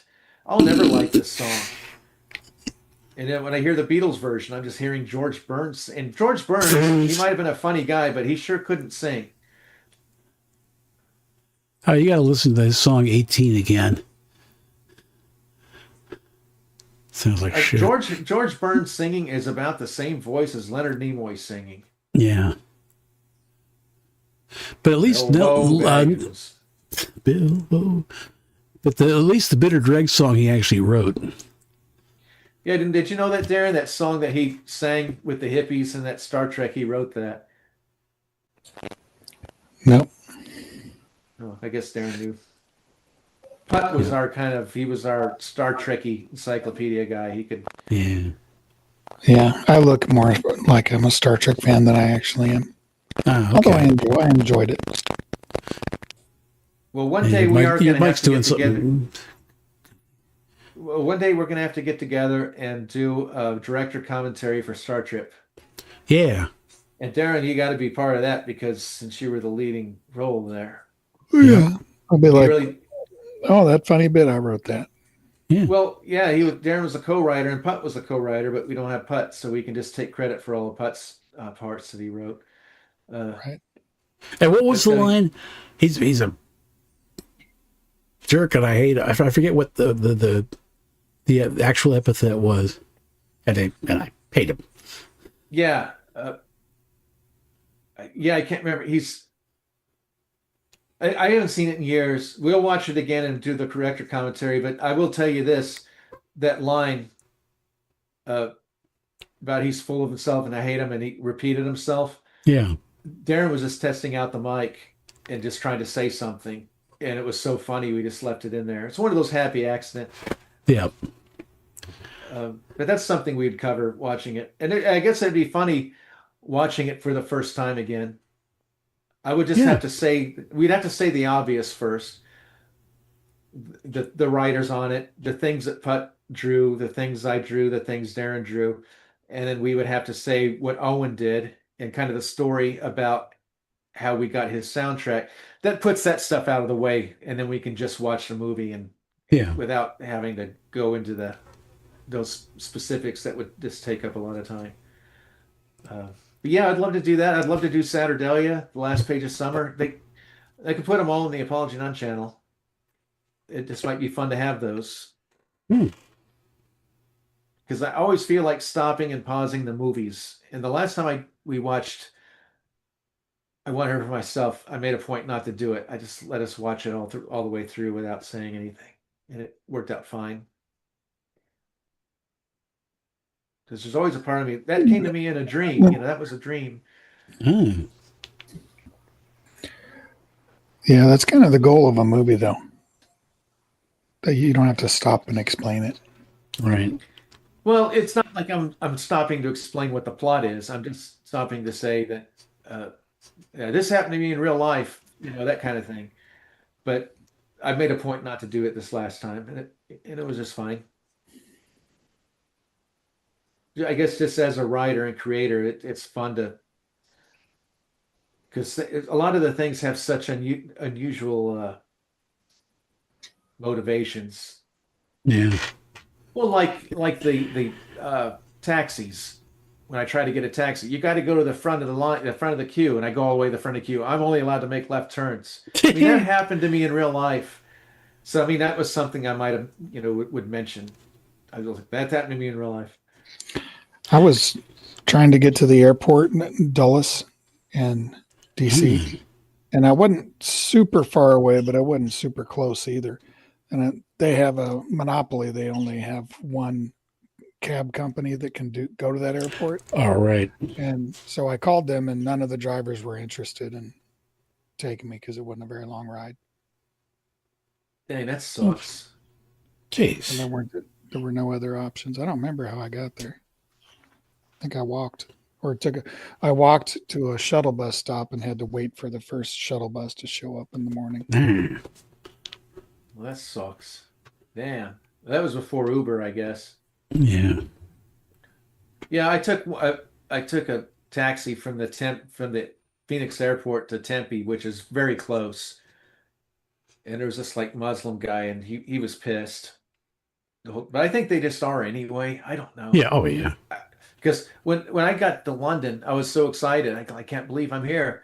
And there was this bus, the first bus that came. I was like, well, that's not my bus. But it's a guy that looked like Benny Hill.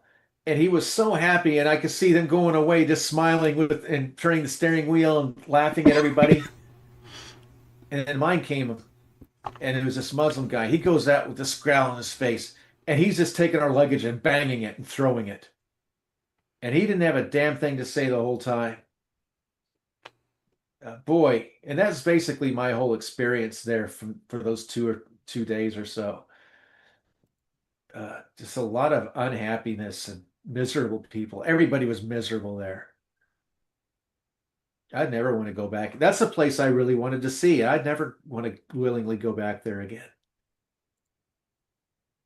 Yeah, I want to see it just 'cause my dad was born there, but I don't think Europe is like it was in the 70s anymore. A lot of it's changing now. he was born in 1906. Well, Oh, boy. even more so. Yeah. Because my dad was born. Have you ever listened to the Kinks song, Dedicated Follower of Fashion? They mention a lot of places around London, and that's right the area where my dad was born. Was he a dedicated follower of fashion too? Yeah, kind of was. Of course, I don't know if it was kind of the fashion district of London back in 1906. Might have been. Tony's a dedicated follower of 30s fashion. Yeah, there you go.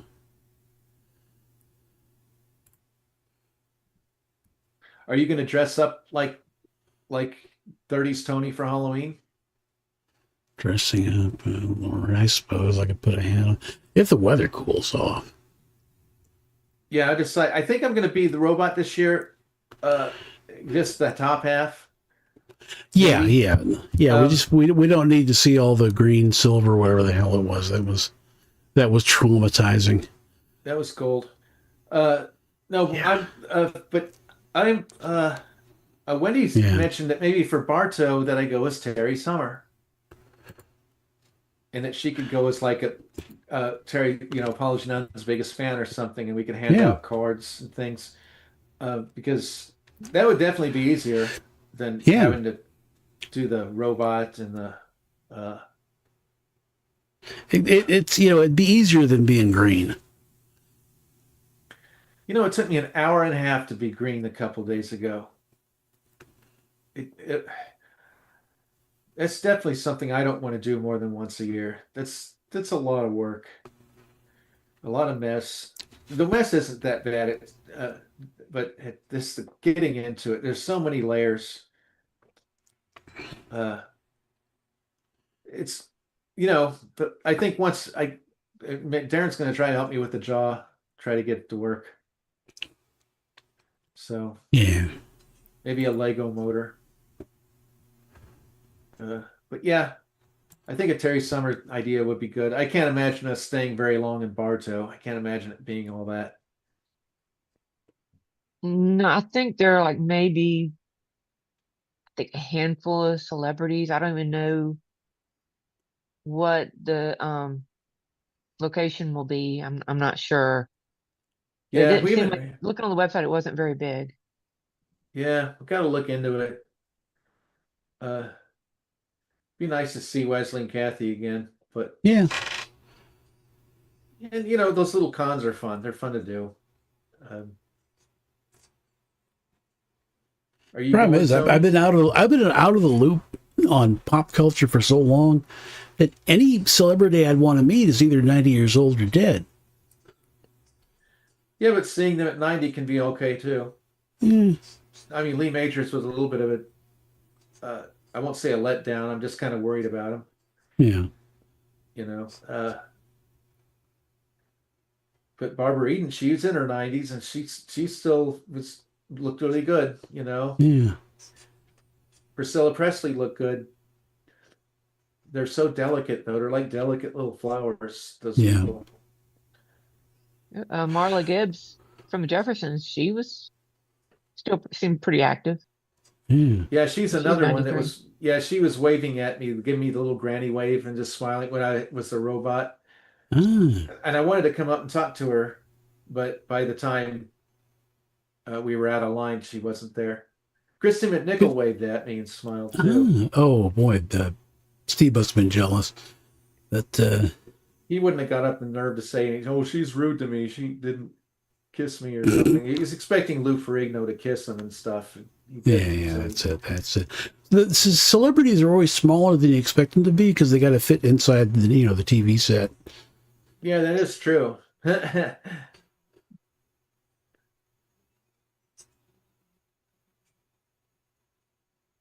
On that note, Look at all the room in there. This guy, and they're all puffing away. The funny thing is, back in when I first we moved to Hawaii and we would fly back and forth to California. Back then, I was 10, 12, whatever, and the planes had so much room in them. And then when I got big, the seats got small. It's like, why couldn't you have the small seats then and the big seats then? because things don't get better, they just get worse. Yeah. Seems like. Look at Windows XP up to Windows 11. Yeah, XP Service Pack 1 was the last good operating system. I concur, yeah. Well, anyway, I guess we're about out of time. Yeah. Thanks for hanging with us, Darn and Wendy. Yeah, it was real nice to finally hear your voice, Wendy. Yeah, it's fun having you on board. Anytime. But it was fun. Yeah. I'll look into this Bartow thing. Okay.